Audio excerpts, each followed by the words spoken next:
Marriage is often described as a magnificent tomb where hopes go to die once. This phrase held a poetic beauty, originating from verses dedicated to a tragic, precious love. However, for our protagonist, marriage was never a gift of joy. Instead, it stood as a symbol of despair, a suffocating domestic existence that made him wish for escape. Trapped in a home where the bond between husband and wife rotted away a little more each day. The proof, a cold, impersonal note from his wife, casually informing him she was leaving for the day and he should eat alone. In this charade, he was forced to wear a mask of kindness constantly. It didn't matter if his bones ached from raising their children single-handedly. In return for his sacrifice, the only reward the poor man received was the scorn and contempt of his own ungrateful kids. Because of that nightmare, he vowed never to be shackled in such a hell. He decided to bask in the glorious freedom of bachelorhood, ignoring the warnings of his shackled friends. Being single was absolute bliss. It was paradise. However, there was one tiny catastrophic glitch in his plan. Our boy stood in a holy chapel, facing a shadow, demanding to know why this person insisted on marrying him. His carefree life was dangling by a thread, threatened by the girl standing right before him. Flashbacks flooded his mind a night where silvery moonlight was the only witness to the young couple. The memory was vivid. He saw himself grasping her hand, his voice trembling as he asked her to marry him. The woman was breathtakingly beautiful, smiling down at the enchanted boy. Suddenly, his eyes snapped open. He was alone in his bed, safe. It was just a dream. But for months, this same haunting vision had plagued him, a recurring nightmare where he proposed to a stranger. Even if it was just a dream to our protagonist, it felt heavy, like an ominous prophecy etched in the stars. Cold sweat slicked his skin. He prayed it would never come to pass. Such a fate violated his every principle. His panic was interrupted by a sharp knock. It was a servant, checking if young Master Raven had finally risen. Composing himself, Raven granted permission. An elderly attendant opened the door, offering a polite morning greeting and asking about his rest. Raven had no patience for small talk. He cut straight to the chase, asking if there were any duties he needed to perform to please a certain powerful figure today. The butler chuckled. Raven was as transparent as glass. The old man dropped the pretense immediately his father demanded his presence. Raven's expression darkened. The atmosphere in the room shifted instantly. This was not good news. An order from the patriarch was absolute. He instructed the servant to send word that he would attend the summons once he was presentable, and so he prepared for the worst. Meanwhile, across the sprawling castle, Raven's father stood like a statue, gazing out into the garden. Raven arrived slightly late, questioning if he was truly needed. His father turned, looking almost surprised that his son had actually obeyed. The Duke wasted no time on pleasantries and gestured for the boy to sit. He went straight for the jugular, sliding a document across the table. He wanted Raven to marry the Lady of Charlene. The name struck Raven like a physical blow. He asked for confirmation, praying he heard wrong, but for better or worse, the Duke confirmed it. His father had to be joking. There was only one strategic reason for this match. The Lady of Charlene was born to a ducal house that held the power of healing and purification for the entire empire. On the other side of the scale sat his own bloodline, the House of Deer, warriors who acted as the Empire's shield, slaughtering monsters and bleeding on the battlefield. Raven knew this was a political calculation, a union of the shield and the healer. But there was a massive problem, and her name was Lady Charlene. That girl was infamous. She was known throughout the kingdom not for her mercy, but for crushing men beneath her heels. Even though Raven had never met her, her terrifying reputation echoed through the highest circles of society. She was a goddess in appearance, undeniably, but her personality was rumored to be that of a demon. Stories circulated about a suitor who once poured his heart out to her. Her response, she coldly told him to vanish. In her eyes, the only role a man could ever play was that of an obedient pet dog. She was the ultimate man-hater. Raven couldn't fathom why she would agree to marry him, of all people. Yet, ironically, they shared one twisted trait. If she was the queen of breaking men's spirits, he was the king of breaking women's hearts. They were two notorious villains of the romance world, infamous across the empire for their disastrous relationships. The protagonist had a sinking feeling. This wouldn't be a marriage. It would be an execution. He would likely be murdered by the Lady of Charlene before the honeymoon. His father cut through his internal panic. This wasn't a proposal, it was finalized. It was a direct decree from His Majesty, the Emperor. The warning was clear. Raven could not simply wriggle out of this engagement as he had done in the past. The trap was shut. Chaos erupted in Raven's mind. He tried to argue, desperate to convince his father that this was a mistake. But Raven knew the game well, but he needed to set boundaries. He was a man of fleeting pleasures, interested only in casual flings with women who played by the same loose rules. Marriage. That was a cage he refused to enter. However, the Duke scoffed at his protests, making it clear that a playboy's desire for freedom was a pathetic excuse to reject a union of this magnitude. Then came the ultimatum, sharp as a blade. If Raven dared to refuse, his innocent sister would be sacrificed to Marquis L instead. The very thought made his blood boil. That man was a notorious pervert. He tried to reason with the old man, pointing out the sickening age gap between them. He questioned his father's morality. Would the Duke really sink so low? Would he destroy his own daughter's future just to curry favor with His Majesty? But the Duke's eyes were cold, devoid of any paternal warmth. The choice was brutally simple: submit to the marriage or watch his sister suffer. It was checkmate. Suddenly, a knock broke the tension. The butler stepped in, apologizing for the intrusion, but he brought urgent news. The Lady of Charlene had arrived. Raven froze. She was here already. How had she reached the estate so quickly? It defied logic. Yet, the reality was undeniable. The woman at the center of this storm was waiting just outside. The butler explained that he had escorted her to the gardens and suggested Raven go greet her immediately. There was no running away now. The truth hit him like a physical blow. This wasn't a sudden proposal, it was a calculated ambush. The Duke had been planning this for ages, springing the trap only when it was too late to escape it. Raven let out a dry cough, breaking his gaze from his father to hide his frustration. His shoulders tensed, but the fight had left him. There was only one path forward. He would walk through hell before letting his sister fall into the hands of a monster. Steeling himself, he turned to leave. The Duke watched his every step, his calculating eyes analyzing whether his son would actually go through with it. And there she was, standing amidst the blooming garden. The Lady of Charlene looked like a painting come to life. Her hair danced in the gentle breeze, and for a split second, Raven was struck speechless. So this was the man-eater, rumored to leave a trail of broken hearts. She looked deceptively harmless as she admired a flower, but sensing his presence, she turned sharply. Raven opened his mouth to speak, but the words died in his throat. He froze, his mind grinding to a halt because the figure standing before him, it was impossible. She looked exactly like the mysterious woman who had been haunting his dreams. The resemblance was uncanny, terrifying even. It was as if the phantom from his subconscious had stepped out of the nightmare and materialized right there in his garden. But no, that was insane. He shook his head, forcing the absurd thought out of his mind. He needed to focus. Composing himself, he approached her. He commented that this was their first official meeting and introduced himself as Raven, the heir to the dire dukedom. Trying to maintain his composure, he gestured to the garden table, inviting her to join him for tea. The atmosphere grew heavy and awkward. It felt less like a political arrangement and more like two teenagers fumbling through a clumsy first date. To make matters worse, she wore a distant, impenetrable expression. She sat there like a true ice queen, unreadable and cold. Yet, seeing her up close, Raven sensed she wasn't the monster the rumors painted her to be. Maybe, just maybe, he could negotiate with her. He decided to be direct. He asked for her honest opinion on this sudden engagement, probing for any sign of hesitation. The girl locked eyes with him, her gaze piercing right through his soul.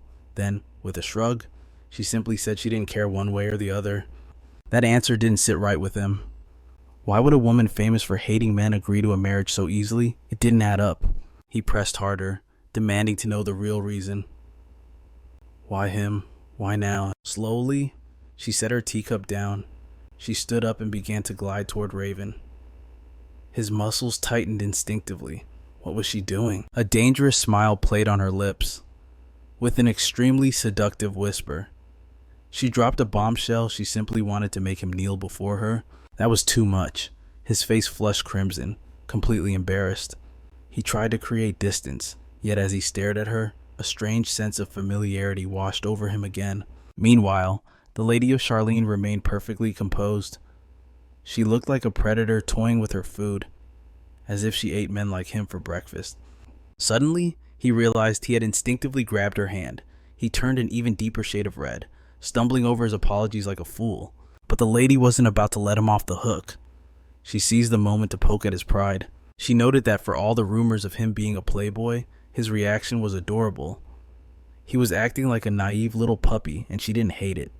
In fact, seeing him flustered only fueled her desire to tease him even more. As her laughter tinkled like bells, our poor protagonist could only stare in bewilderment. What was wrong with this woman? Desperate to regain control, he steered the conversation back to the marriage. He looked her in the eye and stated plainly that he was against this insane proposal. He assumed she would be equally opposed. So why? Why travel all this way to agree to a sham marriage? The lady of Charlene shifted, her confident mask slipping for just a moment. She struggled to find the right words, her hesitation hanging in the air. This sudden vulnerability left Raven more intrigued than ever. This meeting was spiraling out of control, but then she dropped the final blow. She looked up and admitted she was doing this because she liked him. Raven felt the ground fall out from under him. Of all the reasons he had calculated, that was the one answer he never expected in a million years. Disbelief washed over him. He couldn't be going through this again. He was a man who broke hearts, not one who received confessions. Memories of past lovers clinging to his legs, crying out their undying love, flashed through his mind. But he knew better now. He wasn't going to fall for that trap ever again. Experience had taught him a bitter lesson. Sweet confessions usually mask dark, ugly intentions. Suddenly, the ghost of his youth clawed at his mind. He remembered overhearing a red-haired girl plotting with her friends. She claimed marriage to him was merely a safety net. It was never about love. It was about the gold, the status, and the prestige of being with Raven, a high-ranking knight. Sure, his handsome face played a part, but the union was built on a foundation of shallow greed. She spoke of him like a trophy, as if he were a mere item to be plucked from a store shelf. In his eyes, Estrella was no different, just another shallow noble playing the game of love. He couldn't read her true endgame or why she targeted his family, but he swore to crush this marriage before it began. Summoning his resolve, Raven delivered the final blow. He declared it a shame, for he had vowed never to marry a woman who actually liked him. It was a twisted logic, yet the lady of Charlene simply stared at her tea, her expression unreadable. Raven didn't stick around for the fallout. He stood abruptly, signaling the end of their conversation. With a cold excuse, he turned his back, leaving her alone to drown in his rejection. But as he walked away, a nagging thought persisted. Unlike the others, the lady of Charlene was undeniably interesting, and that was exactly why they should never meet again. Suddenly, agony pierced his chest. He froze, clutching his heart in the middle of the path. A subordinate noticed the stumble. He rushed over with genuine panic, proving his loyalty went beyond rank. The knight asked if the prince was all right. Raven masked the pain instantly, deflecting the question to the mission at hand. The subordinate wasn't surprised. The prince's stubborn nature was legendary among the ranks. He reported gravely, Unit 1, sent to the Forbidden Zone, had encountered high-class monsters. Alarm bells rang in Raven's head. His elite squad should have crushed normal threats effortlessly. Something was wrong. Monsters never appeared there without a summoner's dark magic. There was no time to waste. Raven barked the order for an immediate withdrawal. But unknown to him, a pair of eyes watched from the shadows. It was the Lady of Charlene. In the danger zone, the beasts were nightmares made flesh, massive, terrifying creatures that defied expectation. The knights fought desperately to hold the line, but the monsters were closing in, jaws snapping for the kill. Then, a flash of steel, our boy charged onto the battlefield, fearlessly carving a path through the chaos. He commended their survival, but a knight warned him that the battle was far from over. Raven didn't flinch. This was the power of the Guardian, a force only he possessed, unleashed without mercy. Taking command, Raven ordered the other two units to sweep for survivors. He turned to the scout, demanding a status report on the wounded. The news was grim but miraculous. No fatalities yet, though the situation hung by a thread. The leader made the hard call. The first support unit was ordered back to the mansion instantly to treat the injured. He and commanded the battalion to regroup. But then the atmosphere shifted. A rain of pink petals descended from the sky. A subordinate pointed upward in awe.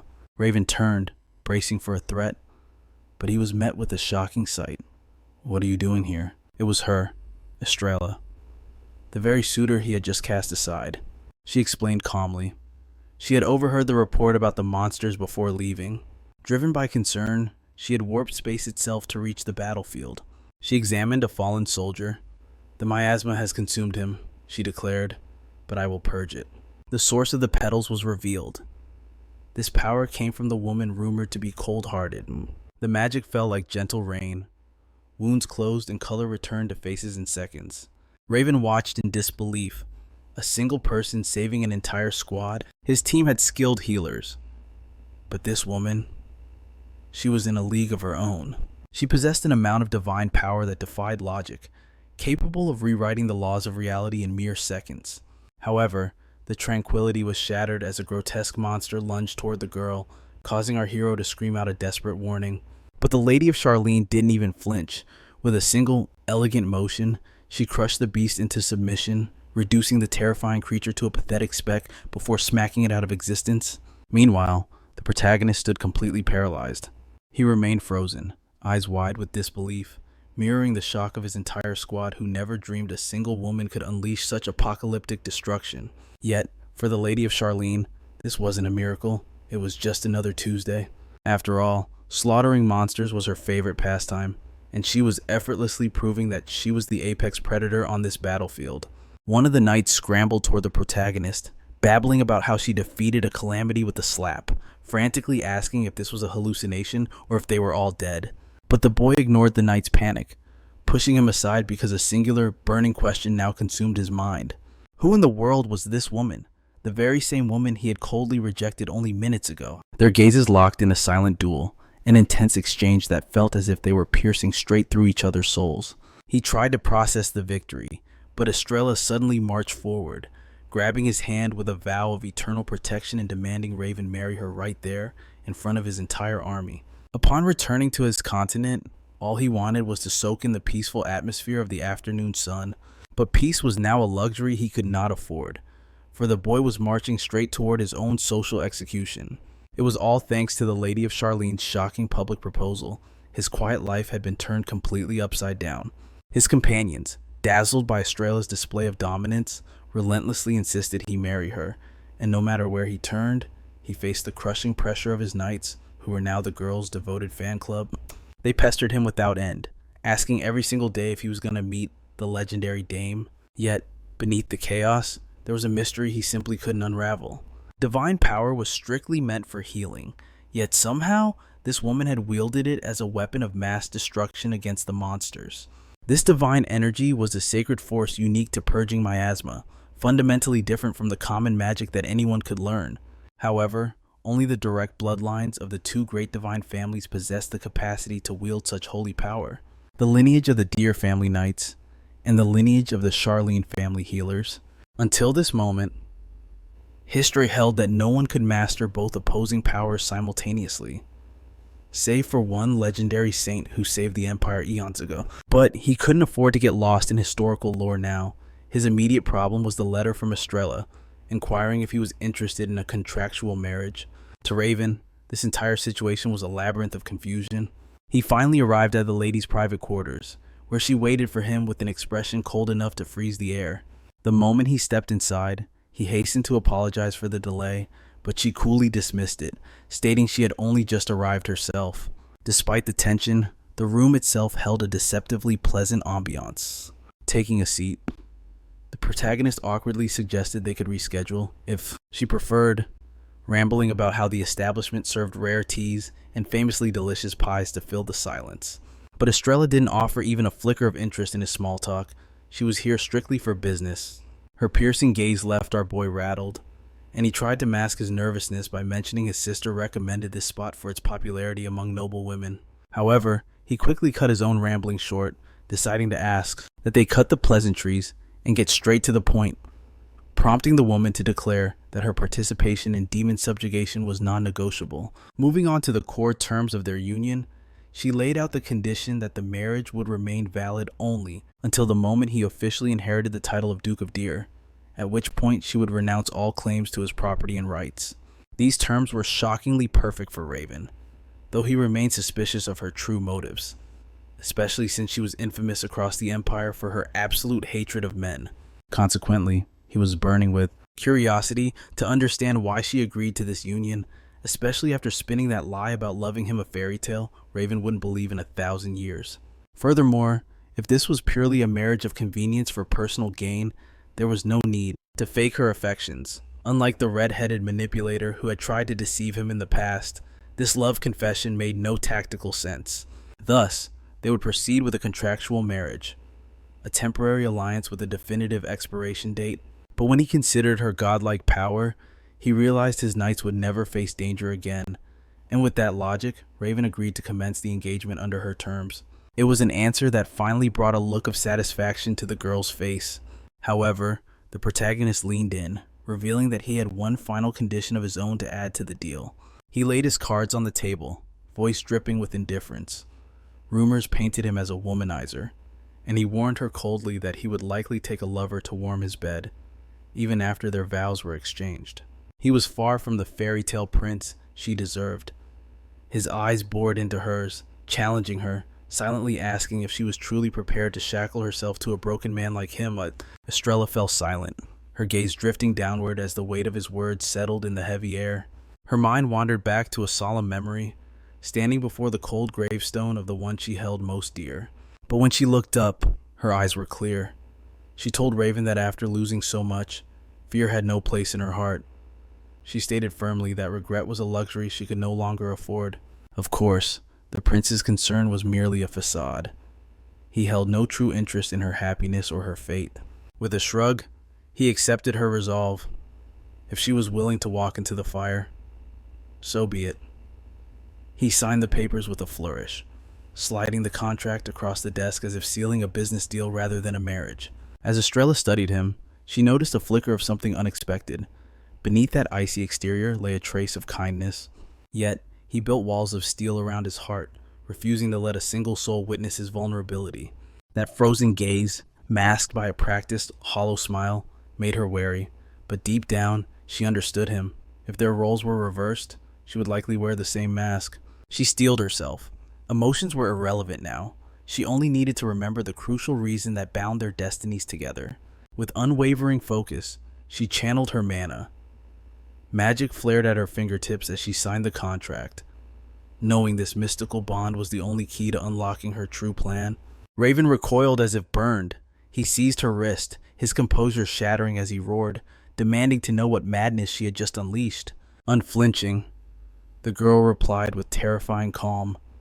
She hadn't just used ink, she had sealed their union with an unbreakable magical vow. The prince's eyes blazed with fury. He loomed over her, aggressive and desperate, demanding an explanation for such a reckless gamble. A magical contract offered no escape. Breaking it meant paying a price worse than death. Estrella stared back coldly, admitting she had needed to test the man behind the monster. Until this moment, she believed he was devoid of a soul. Yet here he was, panicked and trembling with concern for a woman he claimed to despise mere minutes ago. The prince scoffed, trying to regain his composure, though his voice betrayed his confusion. A faint smile touched her lips. Without thinking, she whispered that he hadn't changed a bit, as if she had known him for a lifetime. When he pressed her on that cryptic remark, she seized the offensive. She threw his earlier arrogance back in his face, declaring with absolute certainty that he would be the one to fall hopelessly in love with her. The predator became the prey. Like a startled puppy facing a wolf, the mighty Prince Raven actually took a step back in fear. Estrella found his reaction utterly delightful. To her, this outcome was written in the stars. She knew the script of fate. In a timeline long forgotten, it was Raven who had first surrendered his heart, pledging unconditional love to her. Like wildfire in a dry forest, news of Prince Raven's impending nuptials swept through the palace corridors. The gossip was relentless. One maid whispered frantically that they had to prepare the bridal suite by next week, panic rising in her voice at the impossible deadline. Yet, beneath the stress, an air of celebration filled the servants' quarters. Finally, the lonely palace would have a mistress. The only question remaining was who would earn the coveted spot as her personal attendant. However, one servant remained unimpressed. She muttered that she didn't care who the bride was, as long as the mansion's quiet serenity wasn't disturbed by drama. Her sharp tongue cut through the excitement, leaving the other two maids stunned into silence. They knew exactly what she meant. The shadow of Prince Raven's rumors loomed large, specifically the whispers of a secret lover named Charlene, a woman with innocent eyes and flaxen hair, the complete opposite of the sharp-witted Estrella. Darkness fell over the estate. Deep within his study, the prince remained a prisoner of his own work. He was buried under mountains of paperwork when the heavy door creaked open, signaling a late-night visitor. Tension knotted his shoulders for a split second, but upon seeing the guest, a warm, genuine smile broke through. He greeted her softly, asking if the journey had been safe. The woman who supposedly held the prince's heart, the mysterious Catherine, stepped into the light. She pulled back her veil, assuring him that the coast was clear. Her eyes immediately locked onto the chaotic sprawl of documents cluttering her beloved's desk. Raven pleaded for just a moment more, but Catherine was having none of it. Impatiently, she grabbed his arm, dragging him away, while the poor man stammered about finishing his duties. But suddenly, the lady's voice dropped an octave. This was no maiden, but a man in disguise, grumbling furiously at the protagonist. He demanded to know why he had to endure the humiliation of cross-dressing just to provide the prince with his medical treatment. Raven sighed, defending the ruse. He reminded the mage of their close call the other day, when their secret was nearly exposed to the world. The mage had been channeling healing magic into Raven, who was writhing in agony, when a subordinate had burst in, panic-stricken, searching for his liege. The knight had frozen in the doorway, eyes wide, witnessing a scene that looked incredibly suspicious. Thinking fast, the mage had thrown himself onto the prince. He assumed the role of a scandalous lover, shrieking at the intruders to leave them to their private business. To the stunned guards, the scene was equal parts shocking and hilarious. One quick-witted guard had scrambled to drag his gawking companions away, slamming the door shut with a profusion of apologies, leaving the main character trapped in a compromising position that would haunt his dignity for years to come. From that day forward, he presented the mage with a singular, audacious request. Naturally, the mage was left speechless. After all, the idea sounded like absolute madness. However, he understood the gravity of the situation. He simply could not interrupt the life-saving treatment now. The Lord revealed his desperate need to conceal his deteriorating health from the world. In a twist of fate, he even wove Kate, his supposed lover's true name, into this intricate web of lies. With zero patience left, he commanded the boy to lie down on the bed immediately. He then seized the moment to ask how his condition was truly progressing. To this, Raven replied with a confident smirk that he was much better. Thanks to the treatment, the sickening weakness had finally vanished. In fact, he claimed to feel fantastic. However, Kate stared daggers at him with a serious gaze. He knew Raven was lying through his teeth, and he was terrible at it. Even so, he tried to brush past the deception. He explained he would cast a high-level healing spell so the boy could recover his full strength. No matter how many times he warned the protagonist against unleashing his divine power, Raven turned a deaf ear to reason. In this unforgiving world, only the direct bloodline of the Dyer family possessed the rune marking them as guardians. These chosen few wielded an immense reservoir of divine energy, completely eclipsing ordinary mages. A single one of them held enough power to shatter hundreds of worlds. That was exactly why the situation was so treacherous. Raven was born carrying both the supreme blessing and the heavy curse of that mark. He knew full well that expending this energy would drag him toward death's door. Yet, our protagonist continued to burn his life force to protect his allies. He was sacrificing his own future, piece by piece, just to ensure the safety of others. He was stubbornly reckless. Kate tried to remain silent, simply stating the treatment was done. But the main character pushed back, pointing out that his words did not match his worried actions. The following day, the sun blazed outside with blinding intensity. Even the butler joyfully proclaimed what a magnificent day it was. But for the prince, that cheerful sunshine felt like the very embodiment of hell. His patience with Henry had already evaporated. He scolded the man, noting this was the 100th time he had repeated those same sentimental words. But the loyal servant explained it was inevitable. He had been waiting for this destined moment for an eternity.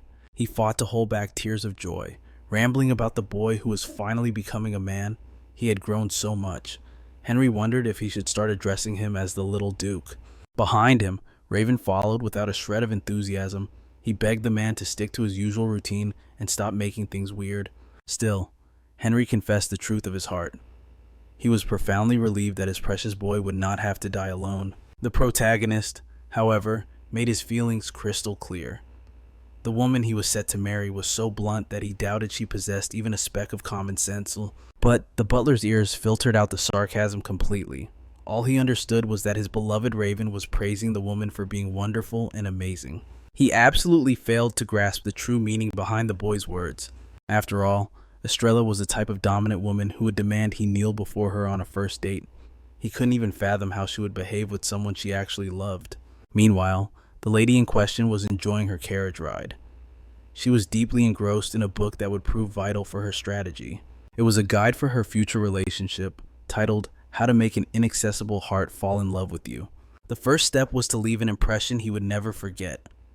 That phase was already complete. Next, she needed to display the full extent of her capabilities, a feat she had effortlessly accomplished during the battle against the monsters. Now, she was on step 3. The book stated that if mind and body were in conflict, perhaps the couple should spend some intimate time alone, if you catch my drift. Therefore, her mission was simple: find a way to trap him in a room with her, alone. However, she had to consider a variable. Raven acted like a skittish wild animal around her. He would likely try to avoid being alone with Estrella at any cost. But maybe, just maybe, she could tie him up to solve the problem in her imagination. That wasn't a bad scene at all. Even Estrella had to admit the idea held a certain twisted appeal. Of course, she couldn't rely too heavily on that logic. Everything she knew about love came from trashy romance novels. When she finally arrived, she regretted not leaving a bit earlier. The house staff stood in perfect formation to greet her. The butler was shocked to find his master there, asking if he intended to welcome Estrella personally.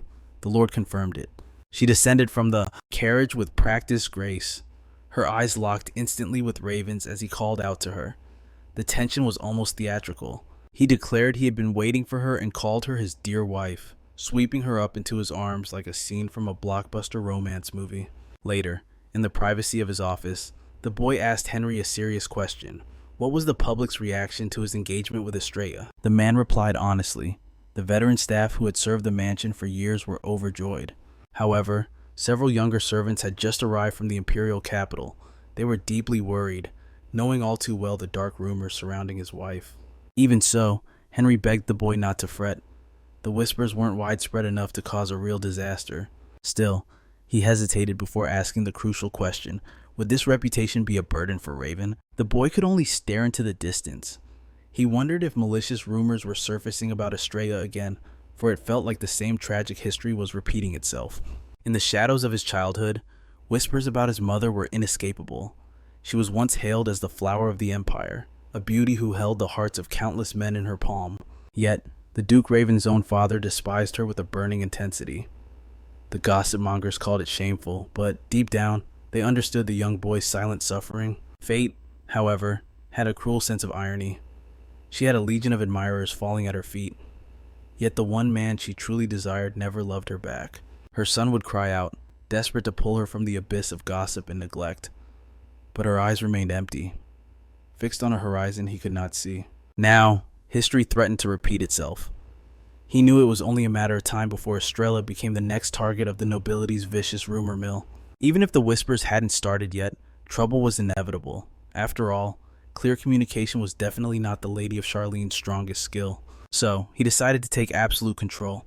He initiated drastic measures, commanding his subordinates to bar anyone dangerous from even approaching the mansion's perimeter. Beyond security, he made a silent vow to personally ensure his wife's comfort and safety. It was a strategic move, precise as a game of chess.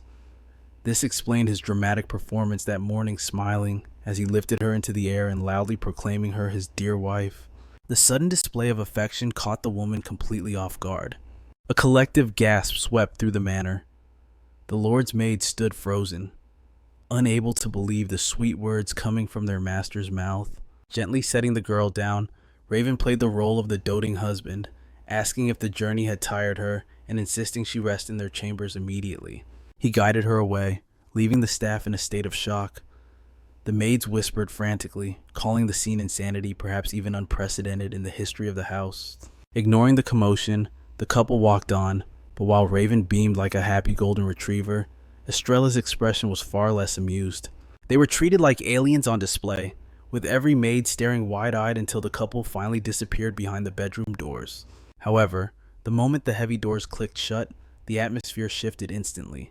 The first thing our boy did was let out a long, ragged sigh, admitting he had almost forgotten how to breathe out there. Estrella confessed she felt the exact same pressure. Cutting straight to the chase, the girl declared that it was time for a serious conversation. But before they could begin, there was a small, magical detail the boy needed to handle. He explained that he had just sealed the room with a high-level soundproof spell. Now, they could speak 100% privately. However, what truly caught Estrella's attention was the vast physical chasm between them. She noted dryly that he was standing far too away to talk, joking that she didn't bite. But like a timid, helpless puppy, Raven insisted that this safety distance was absolutely appropriate for his peace of mind. The poor girl stared in disbelief. Was she really dealing with this right now? Every time she took a step forward, the boy retreated. If he could, he would have merged right into the wall just to maintain the gap. Realizing this game of tag was going nowhere, Estrella demanded they continue the talk. Her voice dripped with sarcastic affection as she called him Mr. Puppy. Raven parried with equal irony. He thanked her for respecting his boundaries and fired back by calling her Ms. Evil. They were practically waging a cold war behind fixed smiles. Even Lady Charlene had to admit this man was infuriatingly annoying. His only redeeming quality at this point was his devastatingly handsome face. Still, she let out a weary sigh, stating plainly that this whole charade was rather disgusting. She pressed him on whether he intended to keep up the act. The boy confirmed it, explaining that rumors based on false assumptions were far more irritating to deal with. Furthermore, he refused to be placed in such a strategic disadvantage. Of course, Estrella had to concede that being adored was better than being publicly humiliated. But she needed to know if these actions reflected his true character. She asked a pointed question: wouldn't he feel uncomfortable if false rumors began to spread? Rumors claiming he was madly, hopelessly in love with her, even if it was all a lie. Raven didn't trust his new fiancée blindly, of course, but they were bound for marriage, contract or not. He admitted he would be genuinely bothered if the world treated her poorly. And that is when it finally clicked. The reason he performed that love-struck play in public was solely to shield her from malicious gossip. To him, this wasn't romance, it was just another mission objective. Estrella realized she needed to steal her heart. She had to convince herself that his tender actions held absolutely no deeper meaning. After all, she couldn't bear the torture of living her life waiting for a fake husband's kindness to turn into something real. Trying to decipher the man before her, she asked if Raven was actually a saint with a good heart or just a complete idiot. But before he could even stammer a reply, the woman cut him off. She closed the distance between them with a predator's grace. If he was truly willing to do the bare minimum for their public image, she whispered, then spending the night together should be part of the plan. Raven stared at this shameless little woman, his brain short-circuiting completely. His face flushed as red as a tomato, realizing he had met his match in shamelessness. But suddenly a furious shout echoed from the hallway outside. Daniel, the commander of the 2nd Squadron, couldn't wrap his head around it. He openly questioned if there was any chance his master had lost his mind. Had the fiancé's spells driven him mad? It seemed impossible that the same ruthless man who chose training over sleep had suddenly turned this soft. Asher, leading the 3rd Squadron, was the ringleader of these whispers, stirring the pot with a grin. But when his friend kept asking redundant questions, Asher snapped, asking if he had trash stuffed in his ears to miss the explanation the first time. Then there was Theo, commander of the 1st Squadron, pure-hearted and much more innocent. He offered a different perspective. He timidly asked if their master was truly in love with Estrella, a notion the other two dismissed with heavy skepticism. Still, they decided to drop the argument, agreeing that the truth would reveal itself soon enough. Upon reaching Estrella's quarters, they noticed a magical barrier shimmering across the door. It was a silent spell. For a normal soldier, this was a warning, but for Daniel, it was barely an inconvenience. He saw a golden opportunity. He barged in, shouting for his leader and demanding to know why he was hiding, only to freeze. The kingdom's newest couple was in a very compromising position. The reactions were immediate. Theo's face lit up with hope. He clearly had too much faith in his friend's romantic life. Asher looked bored, but Daniel took the brunt of the shock, his eyes nearly popping out of his skull. Panic set in. He immediately backed out, stammering apologies for the interruption, leaving our poor boy even more desperate. How could his own men abandon him to the wolves? But Estrella, that beautiful predator, seized the moment to tease him further, claiming he was the one who lured her there. Her eyes glinted with mischief. She demanded to know, what exactly did the bare minimum mean to him in this situation? Outside, his loyal men who hadn't fully closed the door listened intently. They argued that if a man invites a woman, he must follow through. But fear quickly overtook curiosity. They knocked properly this time, terrified of the wrath Raven might unleash. Still, the scene was unbelievable. Later that evening, the drinks flowed, the knights laughed, but the main character sat with a permanent scowl until Asher remarked on how rare it was to see their leader hold a grudge for this long. Trying to lighten the heavy atmosphere, Theo offered him a skewer. He reasoned that when a man feels bad, he should eat his fill and then hit the training grounds to sweat it out. But his master shot him a sharp look, warning him never to share that simple logic with Daniel. After all, Daniel was the type to solve every life problem with brute force. Why work out if you can't flex afterwards? He was a gym-obsessed maniac through and through. Theo nodded solemnly, understanding the danger. However, Theo pivoted to a dangerous topic. He innocently asked when his master planned on having children. The poor guy nearly choked on his beer. It was a blindside attack, but to the commander, who seemed too soft to be a real soldier, all that mattered was promising to love Raven's future children unconditionally, regardless of whether they were princes or princesses. That pure sentiment forced a small, sad smile onto Raven's face. He had to explain. This wasn't the fairy tale romance the boy imagined. In the past, he vowed never to be like his parents. He believed that when he married, he would give his all to build the happiest family on the continent. But that dream belonged to a child. It died the day he learned of his cruel destiny. The truth shattered him. Whoever manifested the Guardian's mark was cursed to live a short, violent life. So, what was the point? Why build a family destined for grief? Why seek a lover who would only be left behind? In the near future, he would simply vanish. A flickering flame extinguished without warning. History told the tale. After the Empire's founding, chaos erupted. Monsters and deadly miasma flooded the land, bringing the continent to its knees.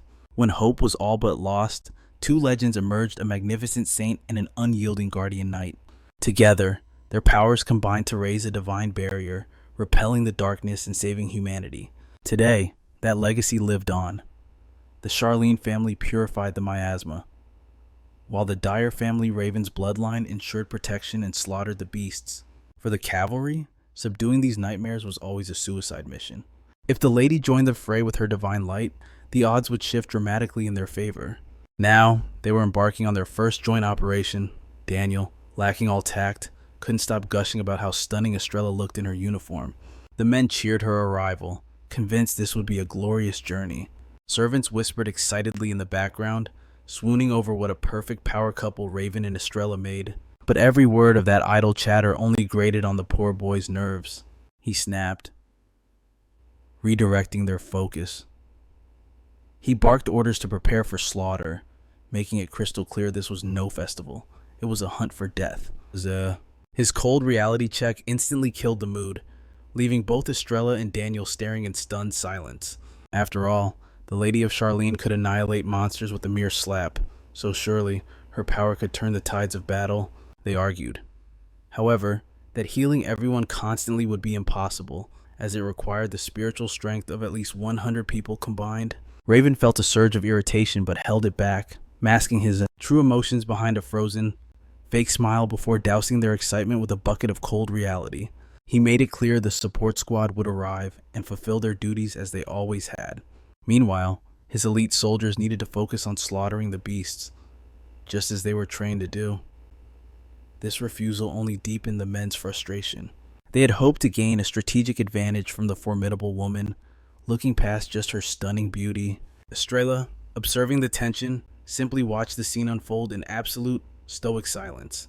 Kate, the only loyal soul seemingly on Raven's side, broke the silence to announce that the portal preparations were complete and ready for transport. With no time to waste, their commander ordered them to steel themselves and march toward the gate, beckoning his future wife to follow.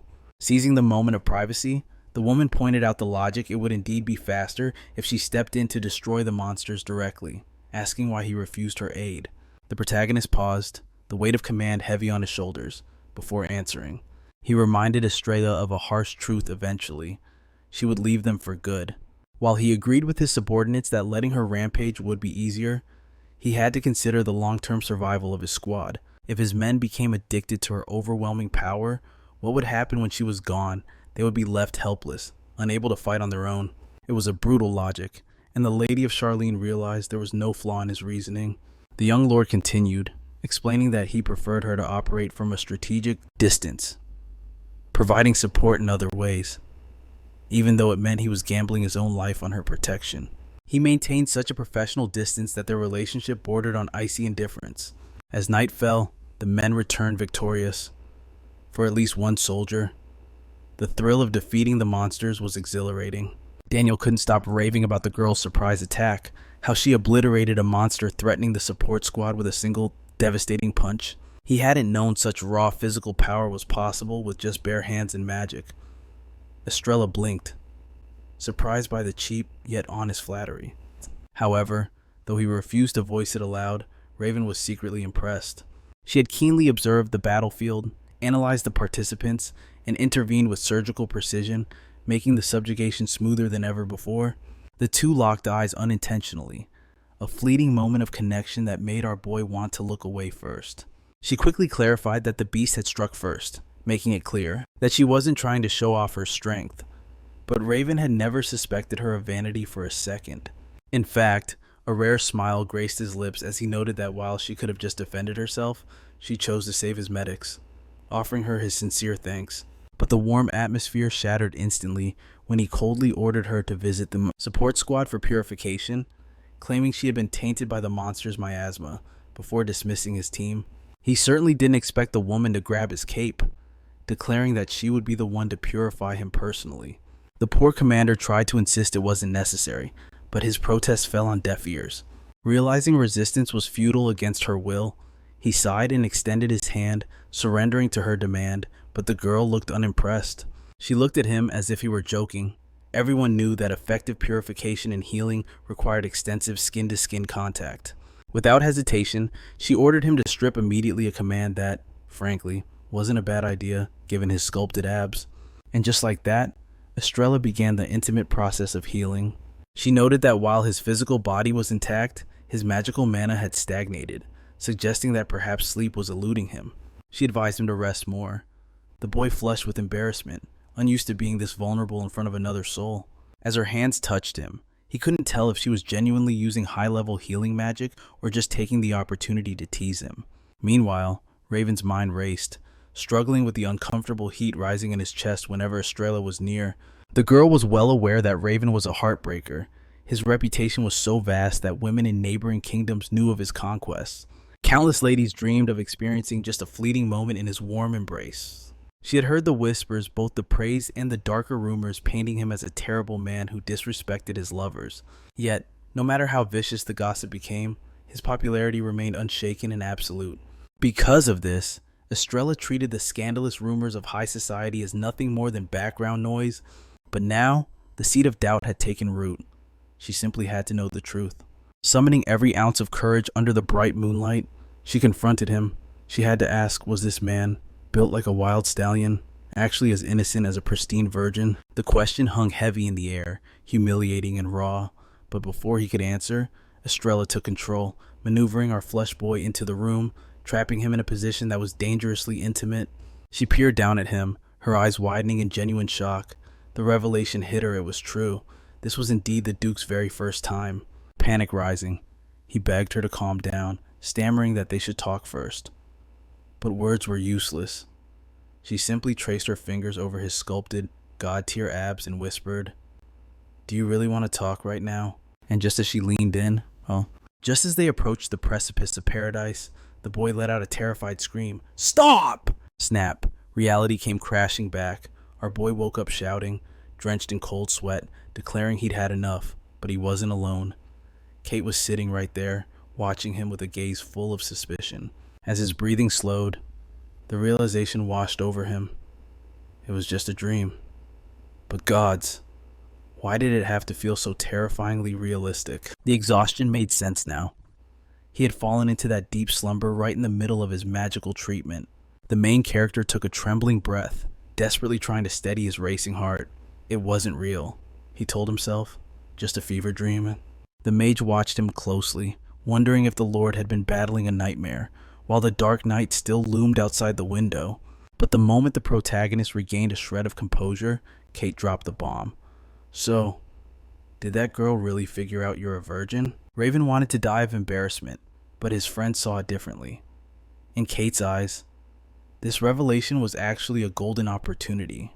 After all, Raven had only cultivated those scandalous rumors of being a womanizer to escape the shackles of marriage, but now that he was engaged, the mask was no longer needed. Reluctantly, the boy had to admit there was logic in that, even if it stung his pride. Yet, for our protagonist, this was a disaster. Yielding to Estrella was bad enough, but knowing she held his most embarrassing secret, that was a nightmare. He could already see it vividly, Estrella revealing it to the world, boasting about how she made the inexperienced boy kneel at her feet. Tears pricked his eyes as he looked at the mage for sympathy, but Kate wasn't having it. He sliced through the self-pity instantly. "Cut it out," the mage scolded. "Stop looking at me with those puppy eyes. There is nothing I can do about it now." Kate argued that even if the girl found out the truth, it wouldn't cause any real problems for their alliance. But our boy stood firm. It wasn't about politics. It was the sheer humiliation of the entire kingdom, knowing that he of all people was a virgin. He was at a total loss. For the rest of that day, he walked on eggshells, doing everything in his power to keep his composure from cracking.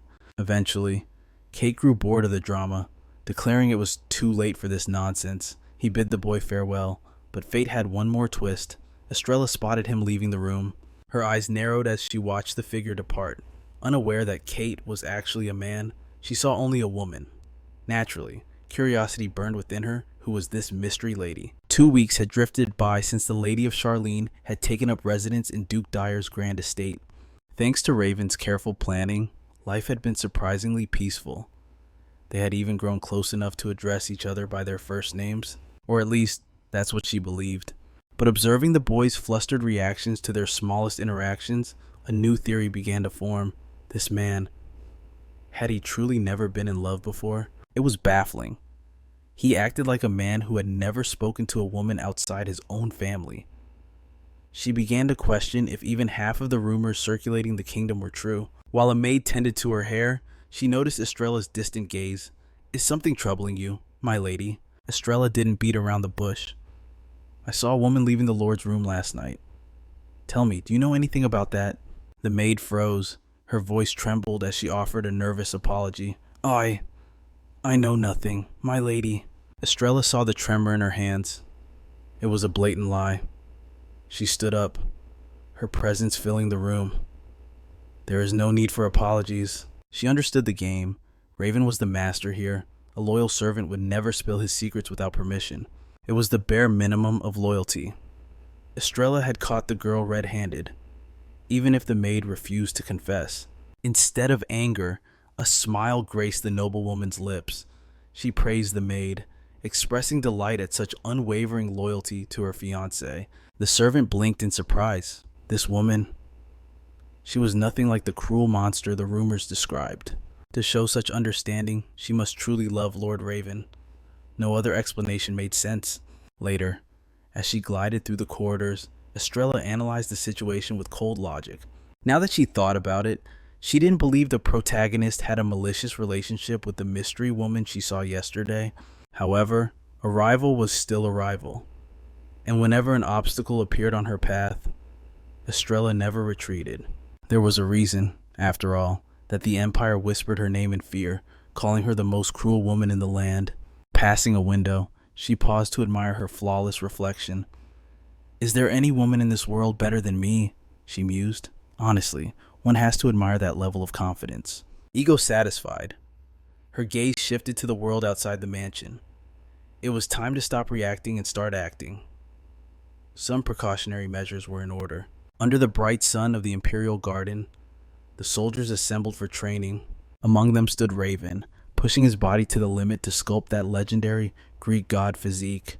He commanded the attention of his subordinates, announcing that after a brief respite, the real bloodshed would resume in the arena.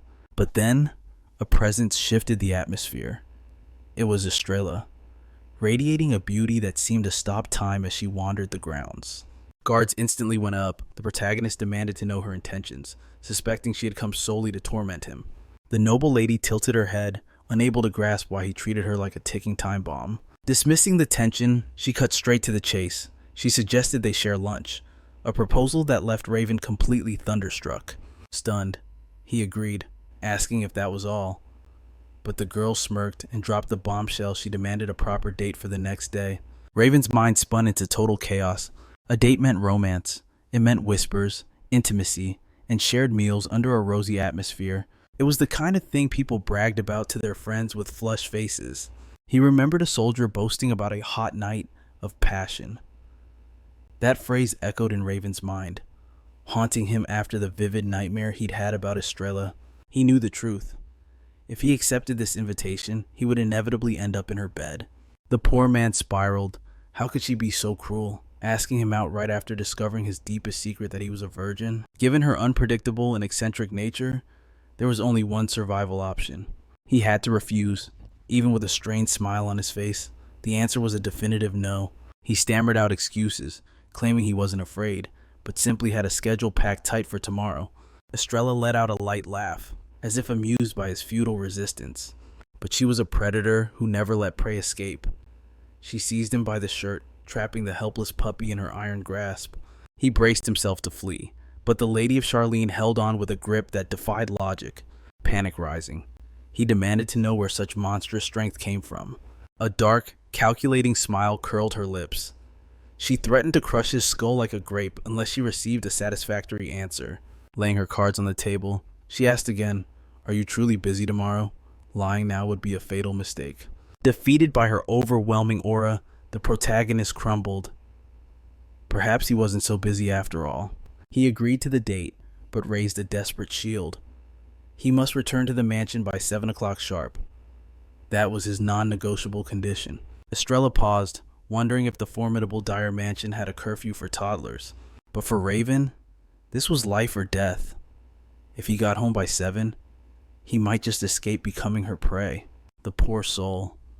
Though she found it odd, she agreed to his terms, and he finally exhaled in relief. But peace was short-lived. She thrust a finger in his face, demanding a solemn vow. The main character stared in disbelief.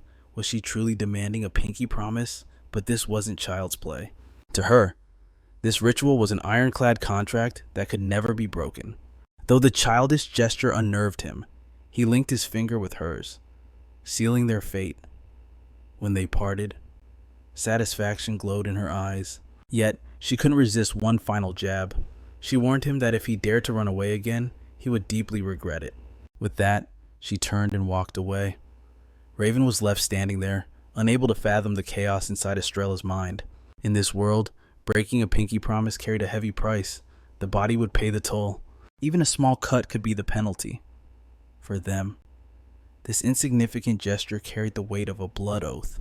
It was a habit she clung to, proving just how dangerously important Raven had become in the Lady of Charlene's life.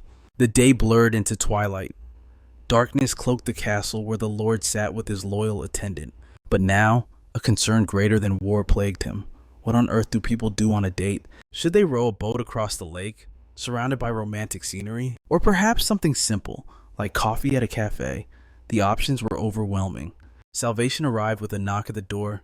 It was Asher, reporting that the 3rd Squadron had returned from the Abyss. The investigation of the Forbidden Zone had yielded terrifying results. Just as they feared, a pool of corruption filled with miasma had materialized in the wasteland. Monsters were spawning from that cursed depth every 2 or 3 years. If they did not act, the nightmare would never end. Even though this phenomenon was a rarity, unseen for 60 years, the threat was now a terrifying reality. A stagnant pool of miasma. In this world, such a sight was a harbinger of doom, a sign that chaos would soon descend. The last time this appeared, The year was marked by tragedy. They had to act, and they had to act now. With a steel gaze, Raven commanded his squad to erect a barrier immediately, ensuring no monsters would spill forth from the abyss. However, when Asher asked if the commander would lead the charge the following day, the boy refused flat out. He explained that while the threat needed to be purged quickly, tomorrow was absolutely off limits. Instead, he decided to storm the dungeon alone right this instant, leaving Kate completely thunderstruck. Asher, on the other hand, just laughed with a knowing smirk, asking about his plans for tomorrow. He knew exactly who was behind this schedule change. Raven, never one for deceit, stated plainly that he had made a vow to Estrella. The two of them were to go on a date. The night stood frozen, mouths agape. The commander of the 3rd Squadron was the first to snap. He couldn't fathom that his leader chose a romantic outing over the glory of slaying nightmare creatures. But then, a more urgent realization hit him. He asked if Raven even knew the first thing about dating, offering his services as a love guru if his lord lacked confidence. The protagonist politely declined. He knew Asher only offered because he was aware that the rumors of Raven being a playboy were nothing but lies. Regardless, Raven ordered him to stand down and let him handle the pool of miasma alone. He told the man to rest and visit the healer for a spiritual cleansing instead. Even though the boy rejected the help, Asher was dead set on passing along his dating manual. He was convinced his master would be lost without it. Deep in the forest, Raven arrived solo to assess the threat. He stared into the abyss of the miasma pool, which swirled like a frightening black hole. Wasting no time, he invoked his overwhelming power, beginning to transmute the corrupt mass with his own hands. Ever since he sealed the portal the first time, the frequency of monster incursions had dropped significantly. But to purify the land completely, he would need to request the holy cleansing arts from the lady of the Charlene family. Suddenly, a chill ran down his spine. Malicious eyes were watching him from the shadows, but his composure didn't crack. A cold smile touched his lips. The hunt was about to begin. Fast forward to the next day. The moment of truth arrived. The date he had accepted, thinking it was a harmless way to kill time. And now, the atmosphere was suffocating. He was practically face to face with his fiancée, the tension thick enough to cut. Flashback to the night before. After hunting monsters in the abandoned forest for hours, he had opened a teleport gate to his office, only to find a surprise waiting. It was Kate. The loyal knight had refused to sleep, waiting for his master's return. But Raven didn't appreciate the gesture. He scolded the knight, insisting he should have prioritized his own rest. Kate fired back, arguing that this wasn't the time for lectures, especially when Raven was actively destroying his own health. He told him to keep that stoic smile while he could, because the consequences of facing a high-level mission alone were catching up to him. As always, the Mother Hen Knight sat him down to forcibly administer healing magic. He grilled his master, asking why he pushed himself to the brink when the date could have simply been rescheduled. It was a valid point, and the boy knew it. This was a national emergency. Surely, postponing a casual outing would have been the logical choice. However, Raven explained that he simply refused to break a promise. This only made his right-hand man more suspicious. Since when did he care enough to keep promises to that crazy woman? Raven quickly defended himself, claiming it wasn't a deep pact, but in truth, even he was confused why he went to such lengths for Estrella. Regardless, complaining was useless now. The die was cast, and the sun rose on the day of their date. During the carriage ride, the protagonist was sweating bullets. Estrella hadn't blinked, her gaze fixed on him like a predator. She remained silent, but he couldn't stop spiraling. Why was she staring at him with such intensity? Her silence was unnerving. He just prayed she wasn't plotting his demise. But don't be fooled. She wasn't mesmerized by his handsome face. She was desperately scrolling through her mental archives. Her mind was focused entirely on a book titled How to Make Someone Fall for You. She was currently stuck on step number 3, synchronization of mind and body. It suggested the couple needed isolated time together. Exhausted by the heavy atmosphere, Raven finally broke the silence and asked what she wanted. Without missing a beat, the woman asked if his heart raced when he looked at her. The question was so direct, it was terrifying. Flustered, the protagonist countered with a question of his own. He needed to know exactly what kind of game she was playing. She feared she had botched the previous step in her quest to leave an unforgettable impression, and now she stood there, pressing her ear to his ribcage like a complete fool. Or perhaps for Raven, a man who had already dallied with countless other women. Her clumsy attempts provided zero stimulation. If that was the case, she needed to escalate. If they brought their faces closer, just like the passionate protagonists in her romance novels, she might finally spark a reaction. She was basing her entire strategy on her favorite book. I fell in love with The Saint of the Kingdom, a popular romance masterpiece with characters that leaped off the page. Whether by the whims of fate or sheer luck, the carriage violently lurched, throwing them together. Raven moved with lightning speed, shielding the girl's head from the impact. He immediately apologized, asking if she was hurt. However, Estrella had no concern whatsoever for her own health or safety. She seized the moment, asking if his heart was racing now. His reply was lethal around her. No matter how fast his heart beat, it could always pound harder. They finally arrived at their destination, the absolute finest boutique in the South. The girl had to admit she was impressed. The shop's fame was so great it had even reached the imperial capital. They were promptly welcomed by the owner, who rushed over saying she had been eagerly expecting the couple. She declared it a supreme honor to meet the Lady of Charlene and introduced herself as Ada Blau, the countess and visionary designer of the boutique. Summoning his best acting skills, the young lord explained that he had come to gift his wife a beautiful dress, and he also wished to select a design for her grand debut at the banquet. The madam was delighted by the request and immediately offered to show them her latest collection, leaving them in the capable hands of her staff. Tension filled the room because the Lady of Charlene carried a reputation as a selfish woman who would fly into a rage if displeased. And now, backed by the immense power of the Dyer family, she had the influence to utterly destroy anyone who crossed her.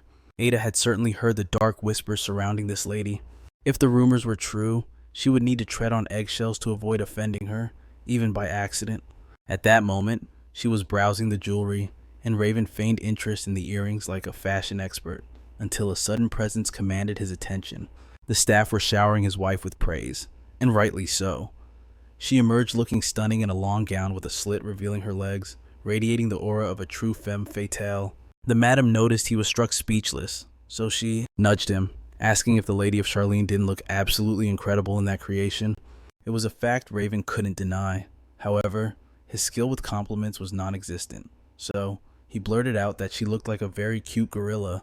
He absolutely could not voice the heated thoughts racing through his mind, or he would never hear the end of it. The woman approached with crossed arms, suggesting the boy had a serious defect in his brain for comparing her to a primate, asking if a slap might fix it. But Raven, sharp-tongued as ever, retorted that he thought the defect lay with her, not him. She dared him to explain himself unless he was a total coward. The scene was comedic gold. Clearly, the terrifying rumors were nothing more than lies. Ada Blau stepped into the fray, remarking that their chemistry was adorable. To please the young lord, she offered to prepare another outfit. The prince stared in disbelief, asking if another fitting was truly necessary, but Estrella was already complying, viewing this as a contractual obligation she had to fulfill, just as the lord had stated earlier.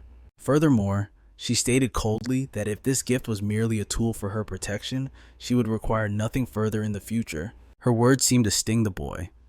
He quickly clarified that this wasn't about duty. It was an act of genuine gratitude, for she had saved the life of a member of his squad. Moreover, coming from the frozen north, she likely lacked attire suitable for the southern heat, which was why he insisted on the gift. Even the dress she wore yesterday was suffocatingly warm for this season.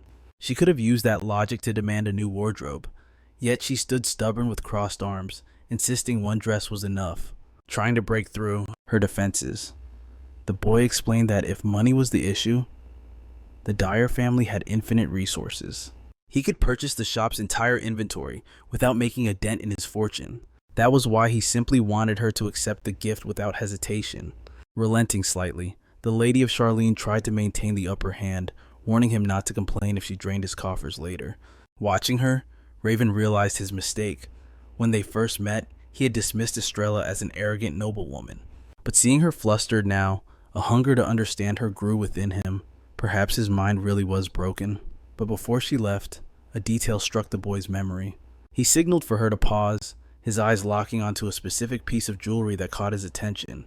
He stepped into her personal space, asking permission to touch her hair, a request Estrella granted, though her heart raced at the sudden intimacy.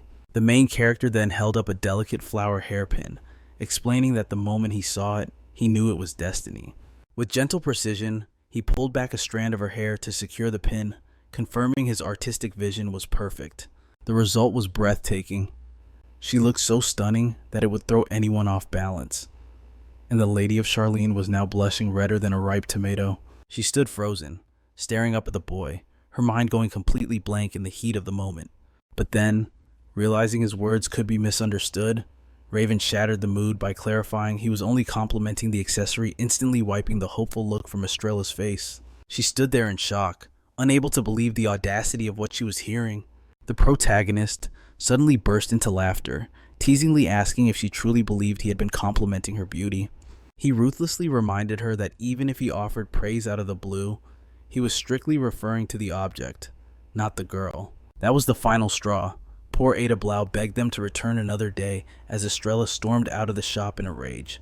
In the end, he purchased every item she had approved of, though Raven grumbled that his nose was still throbbing from the slap she had delivered earlier.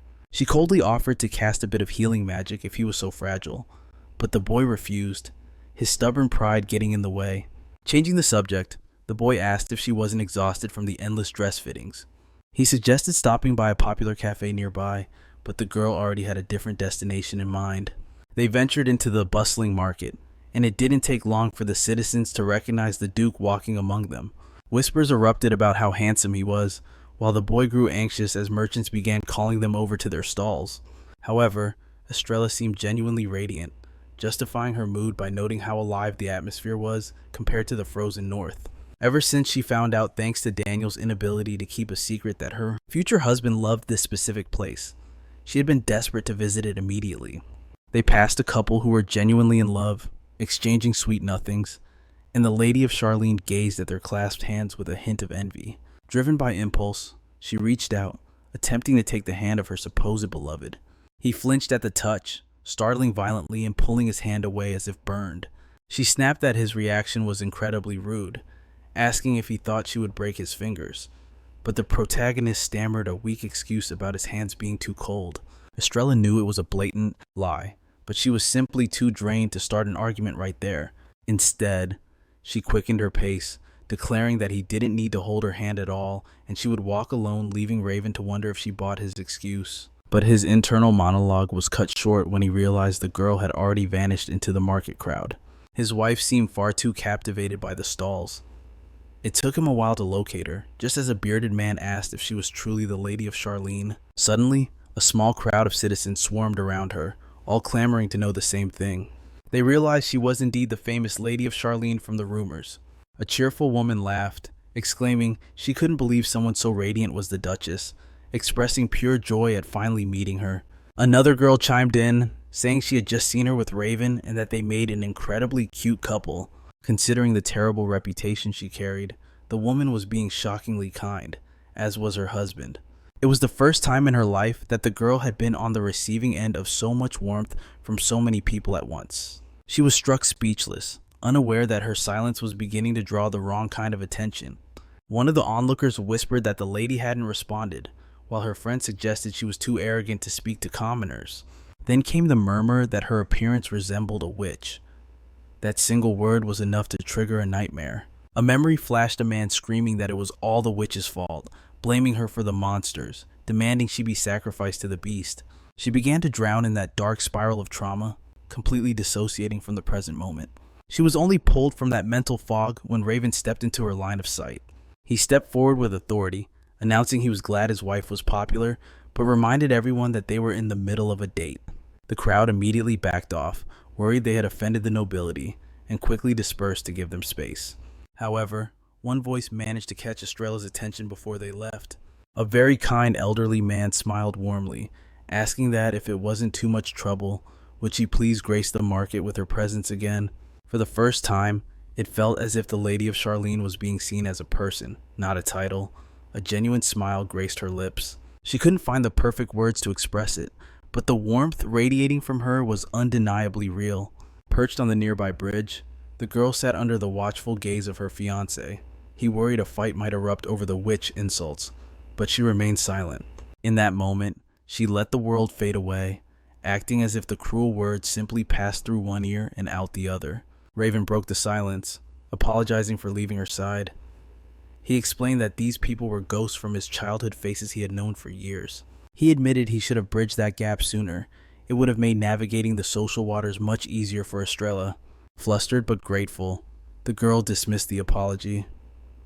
But before she could finish, the main character tossed a soft weight onto her lap, a plush kitten. She clutched it, unsure how to react, as the protagonist remarked on the uncanny resemblance between the toy and Estrella. It was an impulse buy. He had snatched up the plush cat the moment he saw it, claiming the likeness was undeniable. Then, with a charming gesture, he extended his hand to his fiancée. There were wonders yet to be seen in this place. He promised that if they continued, she wouldn't even notice the hours slipping away. The day was theirs to seize. "Let us continue," Raven urged, and for the very first time that day, he gently interlaced his fingers with hers. True to his word, the hours vanished. They shared street food, and Raven laughed as he wiped whipped cream from his face, collateral damage from his wife's playful attack. He caught her staring deeply at him.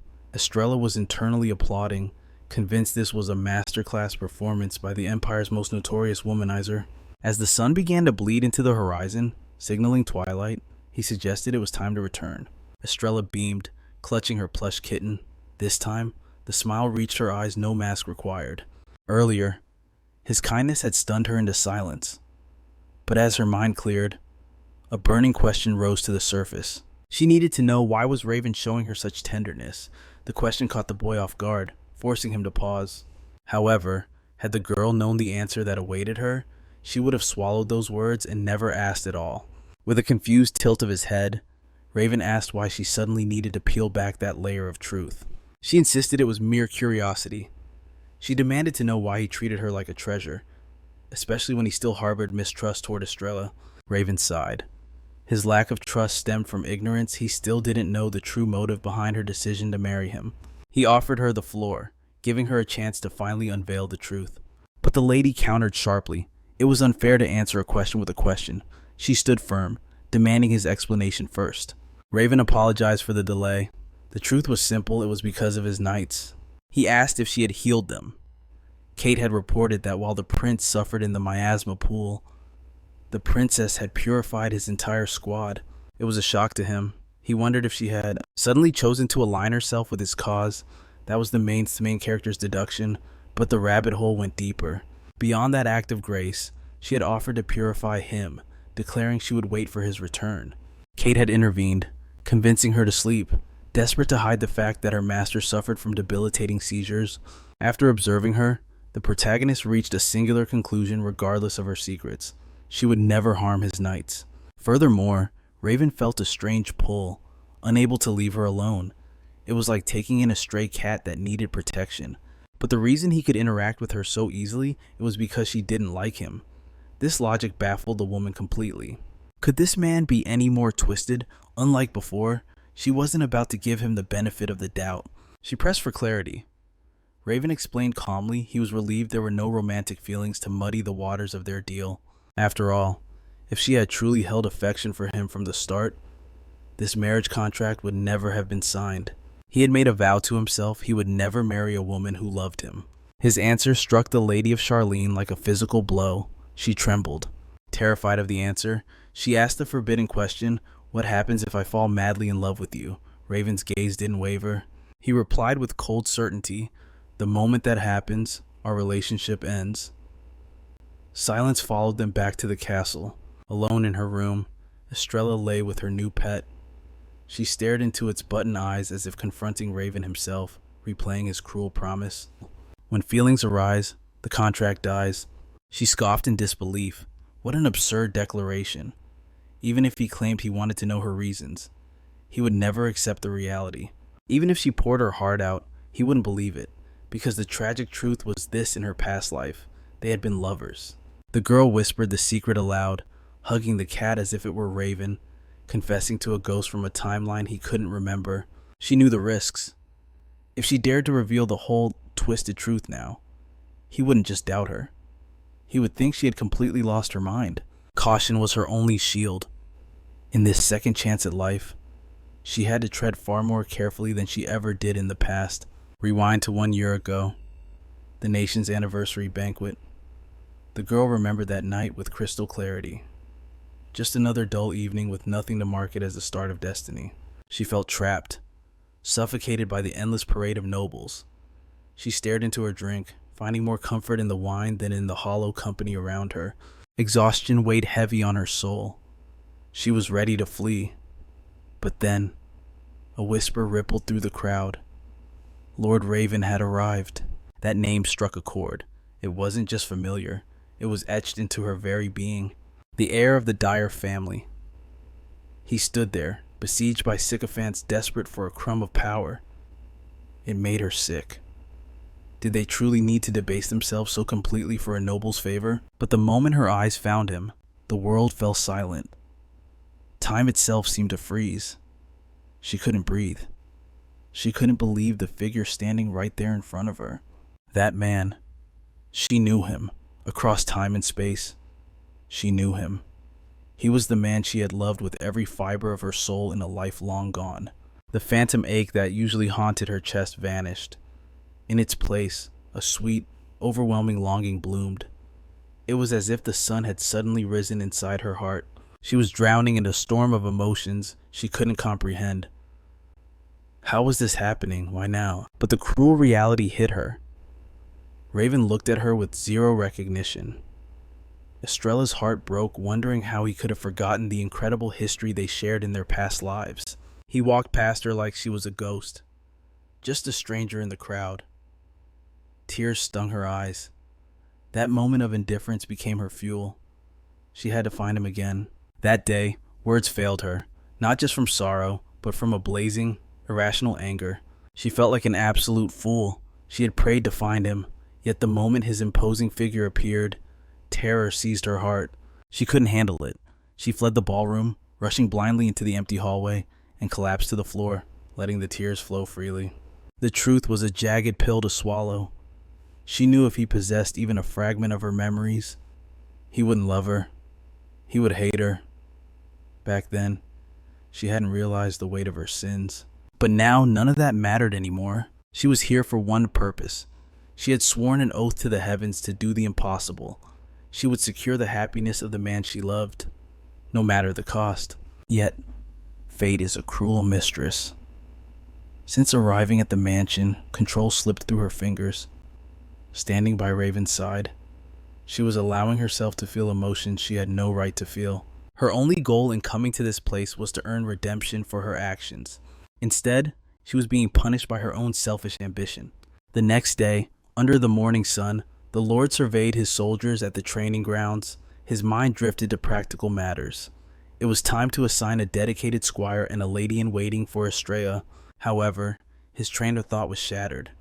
One of his subordinates called out to him urgently. It was Henry. He marched toward the boy with fire blazing in his eyes.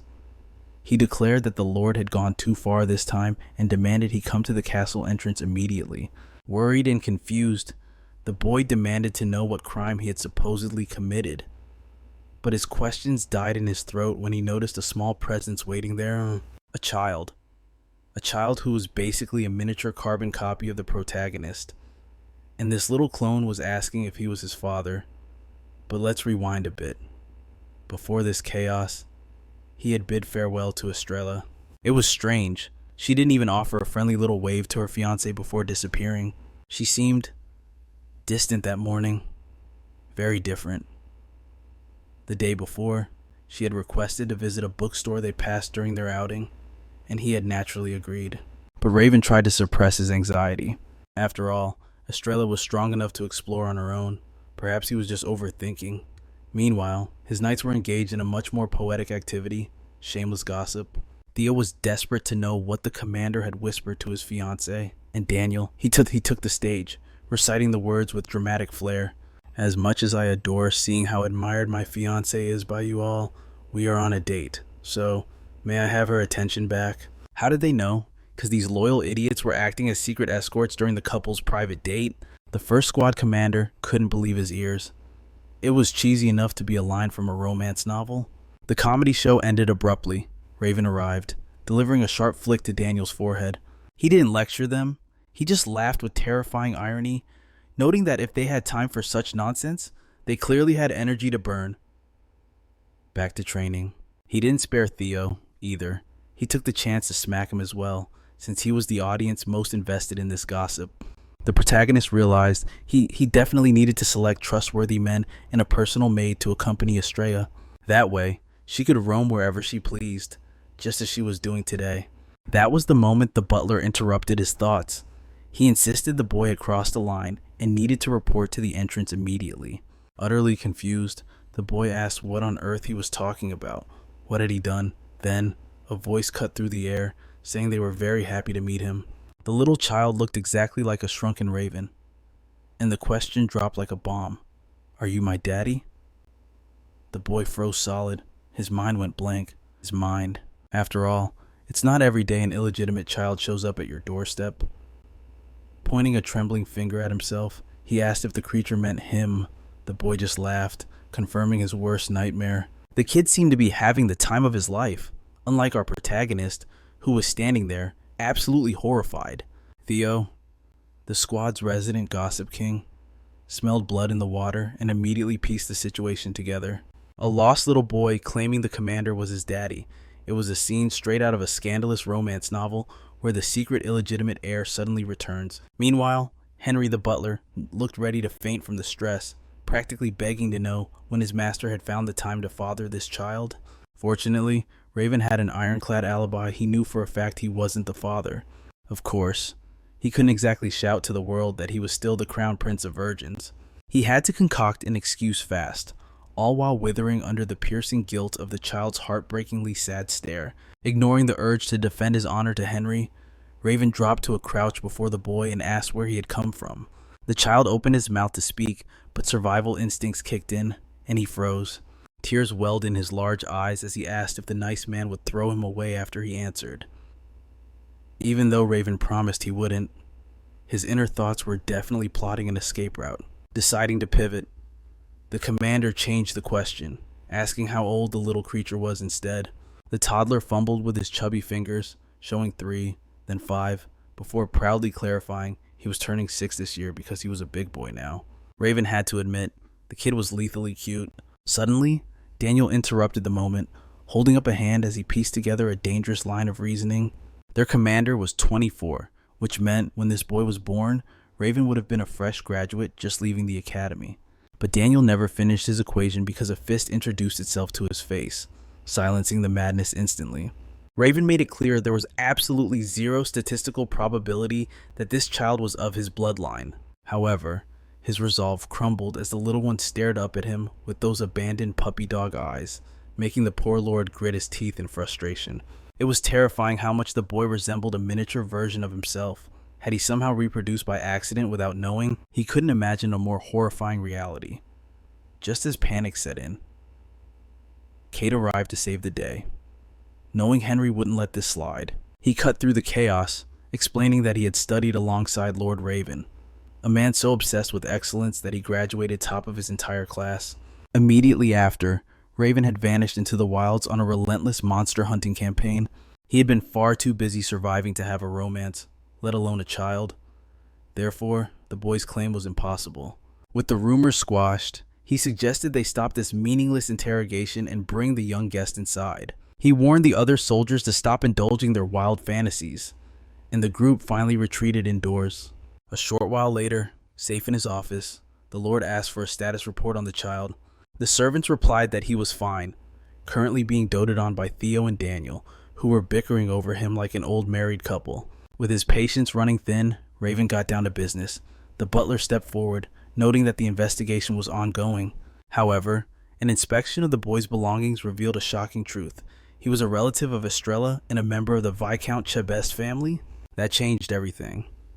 A blood relative of Estrella, the protagonist immediately suspected she might be behind this scheme, but Henry doubted that was the case. While many details remained in the shadows, it was known that the Shiab family was drowning in debt due to the patriarch's gambling addiction.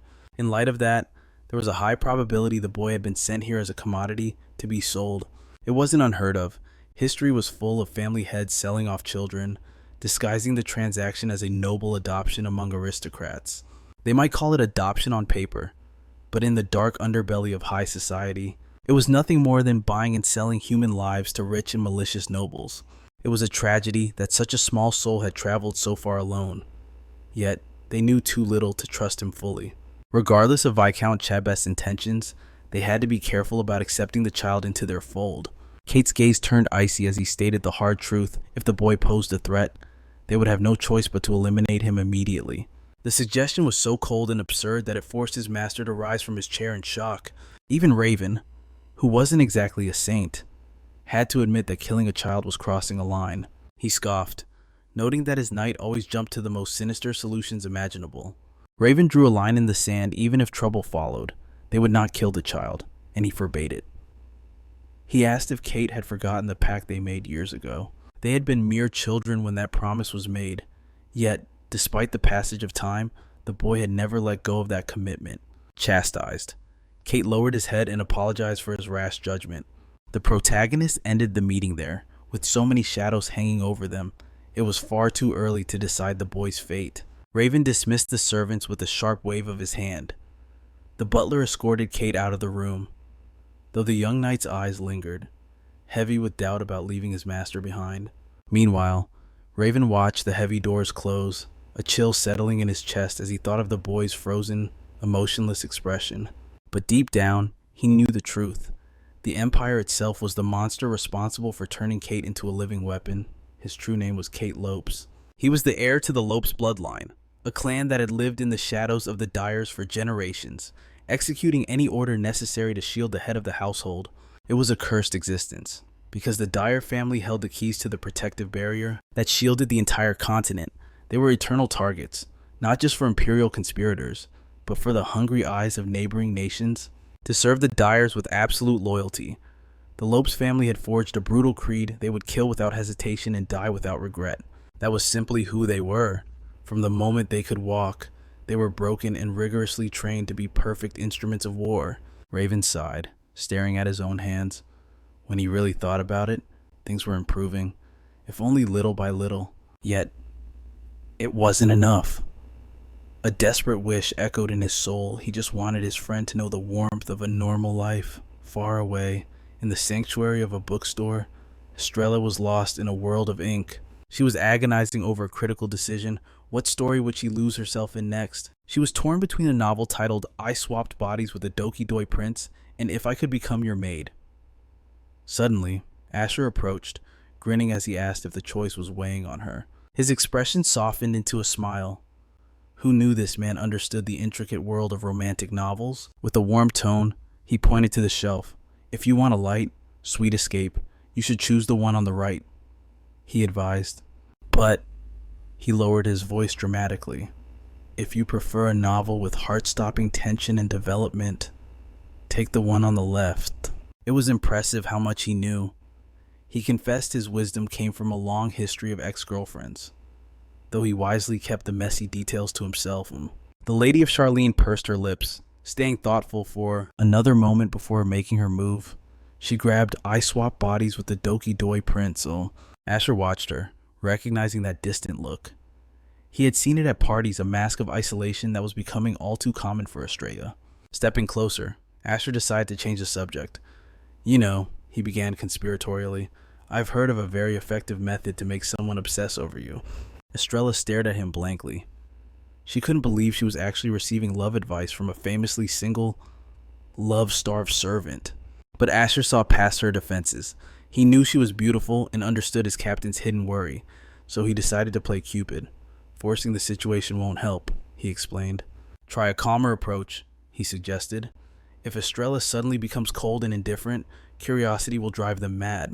It was an unexpected strategy, a manipulation that had never even crossed Estrella's innocent mind.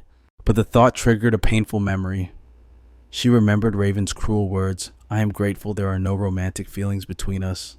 That day, silence had been her only answer. But now she could look Asher in the eye and pretend that nothing was wrong. This piqued his curiosity. He leaned in, probing the wound. Do you truly have no feelings for my captain? She should say I don't like him, even if it was a lie. but the words died in her throat. She simply turned her back, muttering that the night felt wrong. Clearly, he had touched a nerve that wasn't his business. Realizing his mistake, Asher bowed his head instantly. I apologize. That was a very indecent question. Desperate to redeem himself, his eyes lit up. I know another bookstore with an amazing rare section. Shall we? That seemed to bring a faint spark back to her eyes. Perhaps books really were her only comfort in this messy reality. But as night fell, a small figure spotted her in the crowd. Estrella! The little boy shouted, running to tackle her in a hug. She gasped, surprised to see Naru clinging to her, confused about why he was here. But the boy looked up with wide eyes. Did you forget? He asked innocently. You promised. You said you would become my mother. You said you'd adopt me when you got married. This was definitely not the best way to break the news to her future husband. Silence descended. The boy froze, realizing his excitement might have spilled too many secrets. Estrella didn't scold him. There was no anger in her eyes. She simply patted his head gently and whispered, I did say that. Before her fiancé could object, the lady of Charlene cut in sharply. Raven, do not misunderstand. This is an agreement between Naru and me. Confused but trying to keep an open mind, Raven blinked. Can you explain that better? She sighed, revealing the truth. This child is the son of Viscount Shabest and his third wife. His name is Naru Shabest. The Viscount is my father's younger brother. That made Estrella and Naru cousins. As for the promise, she could see Raven was still reeling. The girl took a breath, explaining the origin of the vow. Once a year, all relatives gather at the mansion, she began. It happened on one of those occasions. A flashback took over a year ago at the Charlene family estate. The two were alone in a quiet room. While Naru was busy drawing, she had been lost in her own world. He had kept staring at her while Estrella flipped through her book, a comfortable silence between them. The boy had drawn a crude, sweet picture of the two of them. Then he whispered a wish. In a moment of pure, innocent impulse, he looked at her and asked, Is there any chance I could become your child? What terrified her wasn't just the boy's family situation, but his absolute conviction that she was destined to become his mother. Then, Naru dropped a bombshell revelation. His biological mother had passed away when he was merely an infant. The lady of Charlene remained cold as ice in the face of this tragedy. She simply turned her gaze away, indifferent, telling him he was free to do as he pleased. Yet, that sliver of indifference was all it took. A spark of hope ignited within Naru, one that would burn eternally. She had cautioned him that it was impossible at the moment, but that only emboldened the boy. With wide eyes, he immediately demanded to know, then when. She had dug her own grave with that conversation. In a panic, she had offered a vague promise perhaps after she was married, she could adopt him. Now, recounting this tangled web to her actual fiancé, it sounded completely and utterly ridiculous. To Raven, the real absurdity was that Estrella expected him to believe such a convenient tale. Despite the tension, she insisted this wasn't some elaborate scheme targeting the protagonist. She pleaded her case, explaining this happened before the awakening, before she had regained the memories of her past life. Yet, she couldn't deny the weight of her actions. She knew she had spoken incredibly irresponsibly to a vulnerable child. Daniel, however, slumped in visible defeat. He was genuinely disappointed that Naru wasn't a scandalous, illegitimate child born of Estrella and Raven's secret love. This presented a delicious opportunity for Estrella. Playing with men's fragile hearts was her favorite game, and she was ready to play. She summoned crocodile tears, ready to sob about a scandalous affair that never happened. But Raven had reached his limit. He cut her off cold, demanding she drop the act immediately. He was sure they were total strangers. But then Estrella dropped a bombshell. She revealed they actually had met before, leaving the man completely blindsided by the truth. Desperate for answers, he pressed the lady of Charlene, but she played it cool. She simply asked to save the juicy details for when they were truly alone. With the seeds of chaos planted, she prepared to depart. The protagonist had arranged a guest room, urging them to get some rest. She walked out with grace, gently clutching the little boy's hand. Behind her, the men were left standing in the dust, trying to decode the storm that just passed. Darkness settled over the estate. Estrella slipped into the quiet room, checking to ensure little Naru had drifted into deep sleep. Gazing at the child, she couldn't suppress a warm smile. He looked so peaceful, radiating an innocence that touched her soul. She reached out to tuck him in, fearing the night chill, but then her blood ran cold. Peeking out from the blanket, the boy's small chest was covered in dark, purple bruises. She stared in horror. She knew Naru's life had been hard since his mother passed, but this wasn't just neglect. This was unforgivable cruelty that crossed every line. Suddenly, the little one stirred. His eyes fluttered open, and he sat up in a daze, asking softly why she was watching over him. With concern in his eyes, he asked if she was unwell, but she quickly shook her head to put his mind at ease. A sigh of relief escaped the boy's lips as he settled back down into the pillows. Yet, the shadow of guilt remained. His voice trembled as Naru asked if his reckless trip to the castle had caused anyone anger or pain. The question pierced her heart, but she forced a bright smile, assuring him that no one with any sense would dare cross her. Gently changing the subject, she tucked the covers around him, urging him to leave his worries behind and drift back to sleep. Despite the soothing words of his future mother, Naru's anxiety wouldn't fade. He apologized over and over, begging forgiveness for being a burden. The next morning brought the three of them together in the grand dining hall for breakfast. But Raven's sharp eyes caught a disturbing detail. The boy sat stiffly at the table, his small body trembling like a leaf in a storm. Seeing the child frozen in fear, Raven asked if he had no appetite. Still shaking, Naru quickly stammered that he would eat. Then, disaster struck. His trembling hand slipped, and his knife clattered to the floor. To Naru, that sharp sound was like a death knell ringing in his ears. Dark memories of his old life in the Imperial Palace flooded his mind, paralyzing him with terror. Back there, the slightest error meant a brutal beating. He braced himself, certain that a harsh punishment was inevitable in this house too. But fate had a different script written for him today. The reaction he received was nothing like the cruelty of his past. Raven approached him with gentle steps, patting his shoulder and kindly asking for his plate so he could cut the sausage for him. Naru's mind went blank with shock. He was so conditioned by abuse that he couldn't comprehend kindness in the face of a mistake. With trembling hands, Naru slowly passed his plate to the Lord, his heart pounding in his chest, terrified. He whispered an apology for the dropped knife, but Raven simply dismissed it, noting that heavy utensils were naturally difficult for small hands to manage. As he sliced the food into bite-sized pieces, Raven thoughtfully checked if they were small enough for Naru to eat comfortably. Watching this unfold, Estrella couldn't suppress the warm, loving smile blooming on her face at Raven's tenderness. He was the image of a true father, ensuring the food was good and encouraging him to eat his fill, overwhelmed. Naru admitted it was delicious. It was. Later, the boy stepped outside, striking a dramatic pose to cast a spell. The adorable sight was enough to instantly charm the castle knights watching nearby. But then, actual magic sparked from his fingertips. Naru stared in awe. It was the first time he had ever successfully channeled his power. Azure streams of mana flowed effortlessly from his fingertips, and a look of pure, unadulterated joy lit up his face.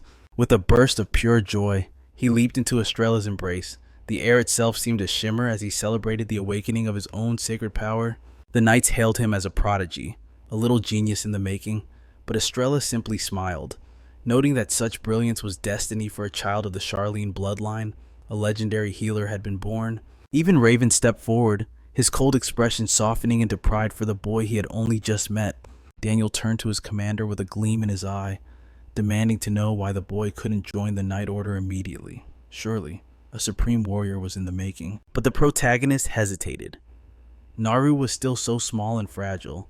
Who would raise him amidst the chaos of war? To Daniel, however, the solution was laughably simple. He would take the child under his wing, despite his dashing playboy appearance. Daniel revealed his secret weapon.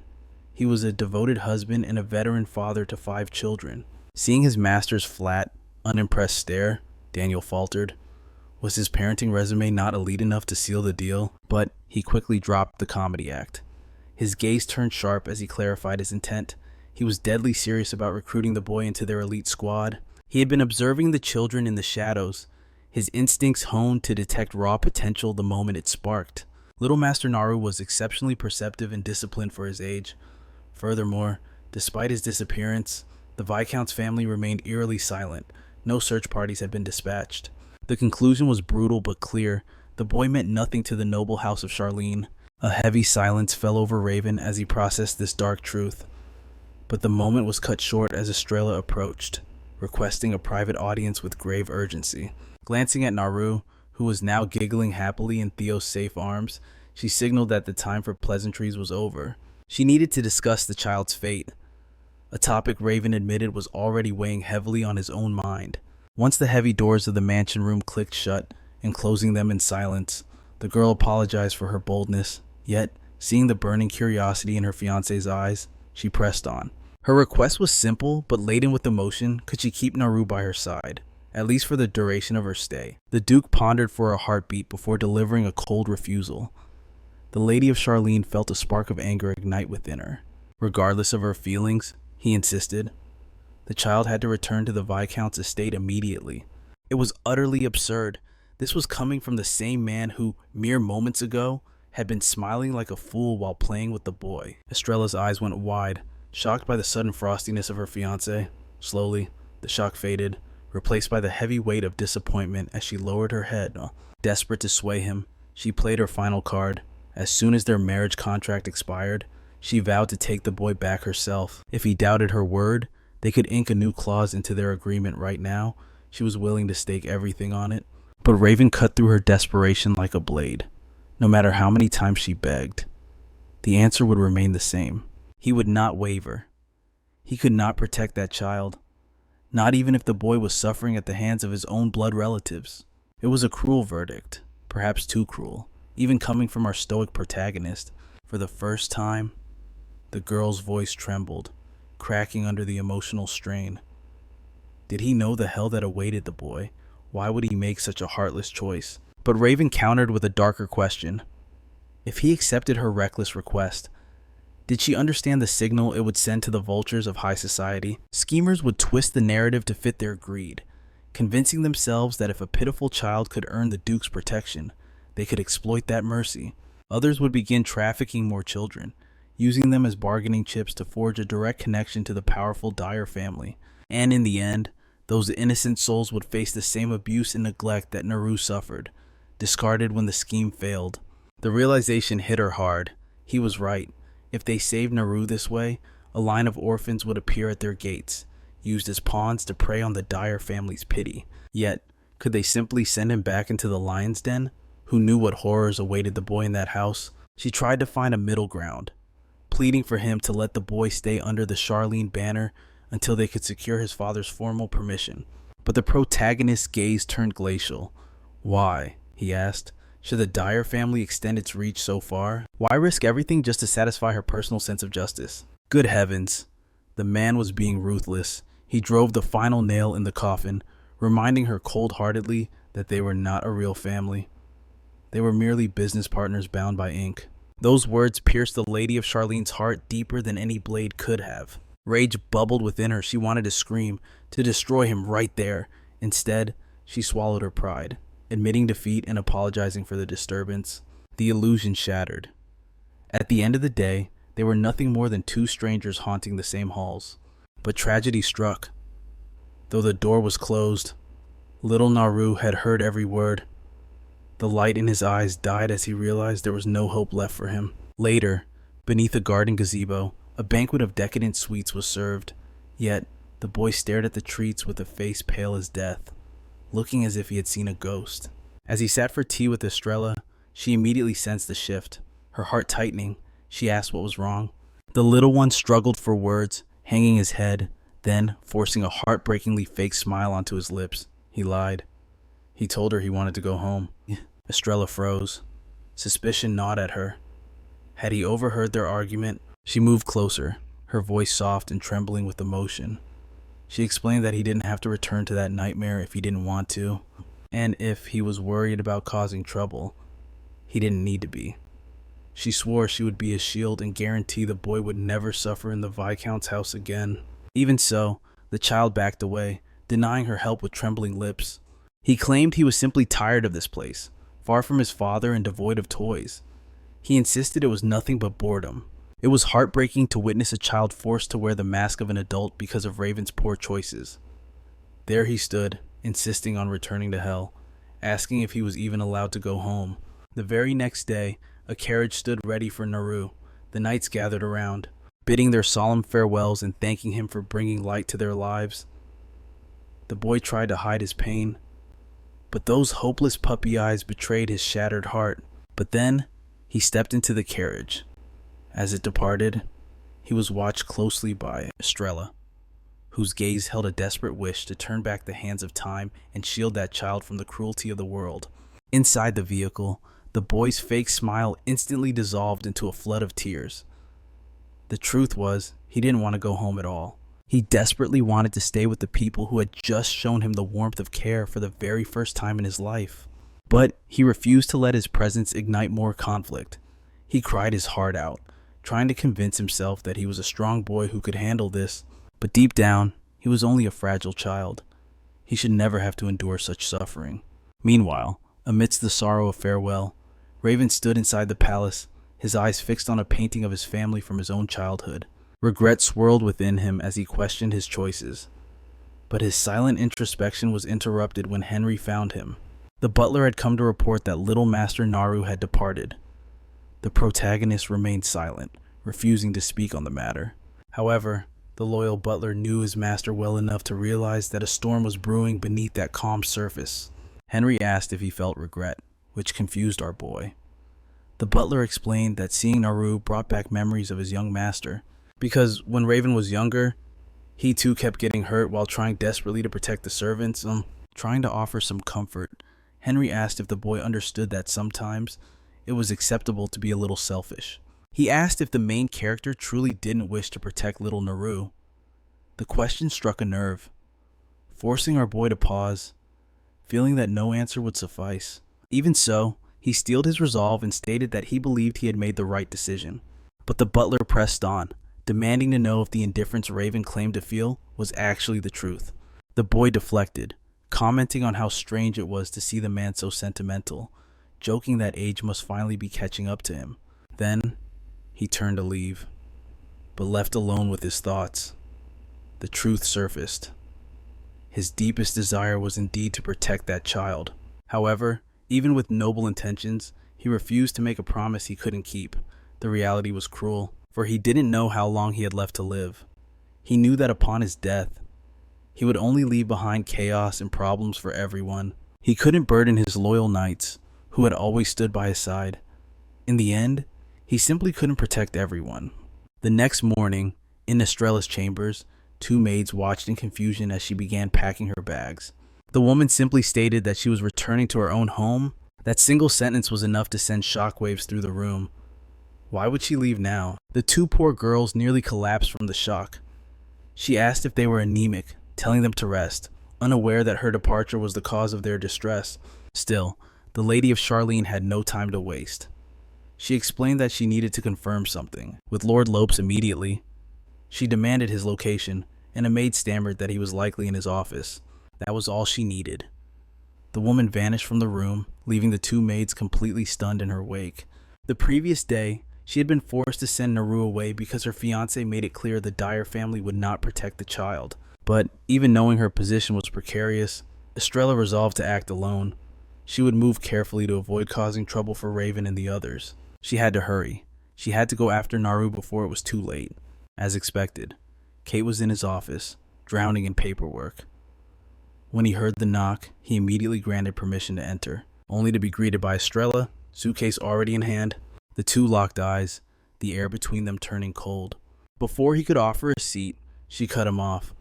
She announced she was returning to her house for 2 weeks and wanted to ensure this wouldn't interfere with the monster subjugation plans. To this, the knight replied calmly that 2 weeks was acceptable. However, he couldn't help but ask if her sudden departure had anything to do with Naru, and Estrella didn't offer a single lie. She simply confirmed it with a steely gaze. He then explained that obtaining legal custody of the little one from House Shebest would be a challenge of the highest order, but the young woman stood firm, declaring she knew the risks. If this was her path, she would walk it without fear. Under the iron grip of imperial law, children were seen as mere property of their parents. It was nearly impossible to strip custody away, even from monsters like Naru's family, simply because the home was abusive. But the courtroom battle was just one option. If the Viscount's family surrendered custody willingly to Estrella, the war would be over instantly. The Lady of Charlene's eyes burned with resolve. She would force those wretches to give up Naru, no matter the cost. Kate trembled, begging her mistress to be careful upon her return, but a voice cut through the tension, warning that her trip might be entirely pointless. Estrella turned, intrigued, but before he could explain, the office door creaked open. It was Raven, and the sight that greeted her stopped her heart. There was Naru, safe in the protagonist's arms, as if he had never left the castle. The little boy leaped into Estrella's embrace, cheering wildly. The woman stood frozen, eyes wide, staring at her fiancé in total shock. Naturally, all eyes turned to him. Hadn't he been fiercely against his plan just moments ago? Raven sighed, admitting the truth. Henry's interference had changed the game completely. Flashback to their conversation as Raven walked away. The older man had chased him down. He refused to stay silent, revealing he had dug through the official archives. And there, buried in the documents, was a loophole. If someone possessing divine power enlisted personally, even a minor could serve, bypassing age limits and parental consent entirely. Henry hinted with a knowing look that Raven must have added that clause specifically for little Naru. Until now, they had been sheltering the child illegally. If House Shabbos screamed kidnapping, they would be defenseless. But if this draft passed, they could claim legal custody of the little one without a single issue. Of course, that depended on Raven. But the protagonist crossed his arms, stubborn as a mule. He knew it wouldn't be that simple. Even if His Majesty signed it, the noble factions wouldn't swallow this pill easily. Enemies of House Dyer would see a golden opportunity to strike while the iron was hot. And if disaster struck the mansion while the Lord was away, the Viscount would have failed to protect his people. As a son of House Dyer, he could not afford such selfishness. Henry lowered his head, voice trembling. He confessed that the boy's servants had caused the young master too much trouble. He remembered seeing young Raven covered in bruises, fighting to protect his subordinates. Now, he wanted to repay that debt. He begged the young man, "Please, let us handle this for once. Trust us, accept our help." It was a gamble. However, the old man's face brightened, vowing they would weather any storm together. In that moment, Raven saw his younger self in the man's eyes, beaten but smiling, happy that his people were safe. He thanked the man for his loyalty. Sometime later, Estrella took the boy for a stroll in the garden. Suddenly, she froze. The protagonist stood there, locking eyes with her. But then, the woman just turned away. He called out, stunned. He couldn't believe his eyes. Was he truly being ignored by her? In his mind, she should be worshipping him for moving heaven and earth to save Naru. Moments earlier, chaos had erupted on the training grounds. Asher was screaming about injustice. He roared that the fight was unfair, challenging his opponent to hand-to-hand combat. Daniel, his opponent, sneered. The weakling is starting to bark again. But Theo interrupted, sighing. "Let's end this quickly." He asked for confirmation from the demon lord, who laughed as his cloak fluttered in the wind. In reality, the 4 elite knights were just playing along with the mansion's new resident Naru, the self-proclaimed terrifying demon lord. Committing to the bit, the commander of the 3rd Squadron ran away, feigning terror. Back inside, the mood was serious. Estrella pressed her fiancé for the truth. Could it be true that a wielder of divine power like Naru could become a probationary member without his parents say so? Her heart raced with worry. Would the Emperor truly allow such a thing? Raven smirked, exuding confidence. There would be no problem. The Emperor was desperate to train the next generation. He would approve it in a heartbeat. Though doubt lingered, the girl tried to calm herself. Raven's bond with His Majesty was legendary. If he said the path was clear, then there wouldn't be issues. She took a breath and asked for one thing: to speak with Naru alone. She vowed to rally the Chebes family's influence, a critical support pillar that Raven was desperately counting on. Heavy silence descended upon the room. Try as he might to maintain his composure, the quiet was suffocating, especially when he was alone with Estrella. Finally, he shattered the tension, his voice low as he apologized for the razor-sharp words he'd hurled earlier. Yet, his remorse hit a wall of indifference. She hadn't been wounded by his outburst. In fact, she believed his logic was flawless. Business concluded, she rose with grace to depart. Raven quietly watched her every movement. A heavy sigh escaped his lips once the door clicked shut. It seemed the Lady of Charlene was carving a space in his heart against his will. Outside, Young Naru was buzzing with energy, eyes shining. He asked if he could truly stay and walk the path of a healer, just like Estrella. She nodded, explaining the strict path of apprenticeship ahead. He would have to dedicate himself fully. Once he reached adulthood, he would choose his specialty. But for now, the study of healing awaited. The boy didn't hesitate, declaring his loyalty to the task force with a conviction that made Estrella beam with pride. With a gentle pat on his head, she promised to bring Raven into their next discussion. Their attention then drifted, settling on the shimmering waters of the lake before them. It was a breathtaking sight, an artificial marvel that screamed of the Dyer family's boundless extravagance. Suddenly, she sensed a third presence. Her fiancé stood there, watching in silence, but she offered him nothing but her cold shoulder, having no words left for him. His hurt was palpable in the air. For a split second, she hesitated, wondering if she should have offered a greeting, but she crushed that impulse instantly. Raven was the one who demanded a strict contractual relationship. Whatever that meant to him, she would honor it. Distance wasn't just a choice, it was the only logical move. Days later, the local tavern roared with laughter, yet, amidst the chaos, the captain's mind drifted far away from his subordinates. His thoughts were consumed by Estrella. It felt like she was building a fortress around herself to keep him out. She had declared that, from this day forward, she would take her meals in isolation within her room. When he offered a sunset stroll, she declined without a glance and went her separate way.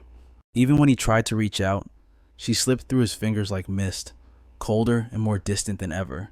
She claimed she wasn't upset, but his gut told him otherwise. Surely, she was lying. He imagined her mocking him, ridiculing his choice to prioritize the household over a child, and sneering at his inexperience as pathetic. But at the end of the day, they were strangers by design. He should have been relieved. After all, he was the one who preached that ridiculous sermon about never falling in love. But now, frustration gnawed at his gut. His brooding was cut short when Theo stumbled in, pleading for rescue. Daniel immediately scolded the subordinate, refusing to let his audience escape. The poor soul was tired of hearing endless tales of marital bliss. The squadron commander merely teased him, insinuating that the captain was dying to hear these romance stories too. Of course, nothing could be further from the truth. Before anyone could protest, Daniel launched into a monologue about his wife's skin pale as winter snow, cheeks like roses, a fairy tale princess come to life. But the climax of his story was about yesterday. He bragged about coming home to a feast of all his favorite dishes. He spent 30 minutes describing the domestic scene, ending with how she became super clingy and fell asleep in his arms like a little bunny. But the torture wasn't over. He rambled on for another hour to the poor souls trapped at his table. By now, he was describing her poor blood circulation and how he heroically warmed her freezing body with his own. Daniel eventually passed out mid-sentence. Surprisingly, Raven wasn't annoyed. He was intrigued by the part about circulation issues. He asked if cold hands and feet were symptoms. When Daniel confirmed it, the gears in the protagonist's mind began to turn. That was the missing puzzle piece. Clearly, something deeper was going on with Estrella. Back at the mansion, the mighty warrior was reduced to a nervous wreck. He paced outside Estrella's door, clutching a small gift box. It was his first time gifting a woman of his own free will, and his heart hammered against his ribs. He tried to suppress the anxiety, but the door suddenly swung open, catching him in the act. Stammering, he claimed he was there to apologize for the Naru incident. Estrella simply stared, asking why he was bringing it up again.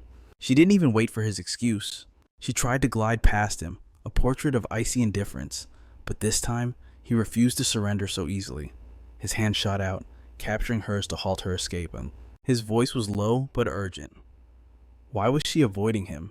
If she truly wasn't bothered, surely she could grant him a moment of conversation. It was a simple, polite request, seeking sanctuary from prying eyes. They retreated into the room. The silence between them was heavy, almost suffocating, until both spoke at once to shatter it. Raven bowed his head, apologizing first. Estrella thanked him, circling back to his earlier accusation.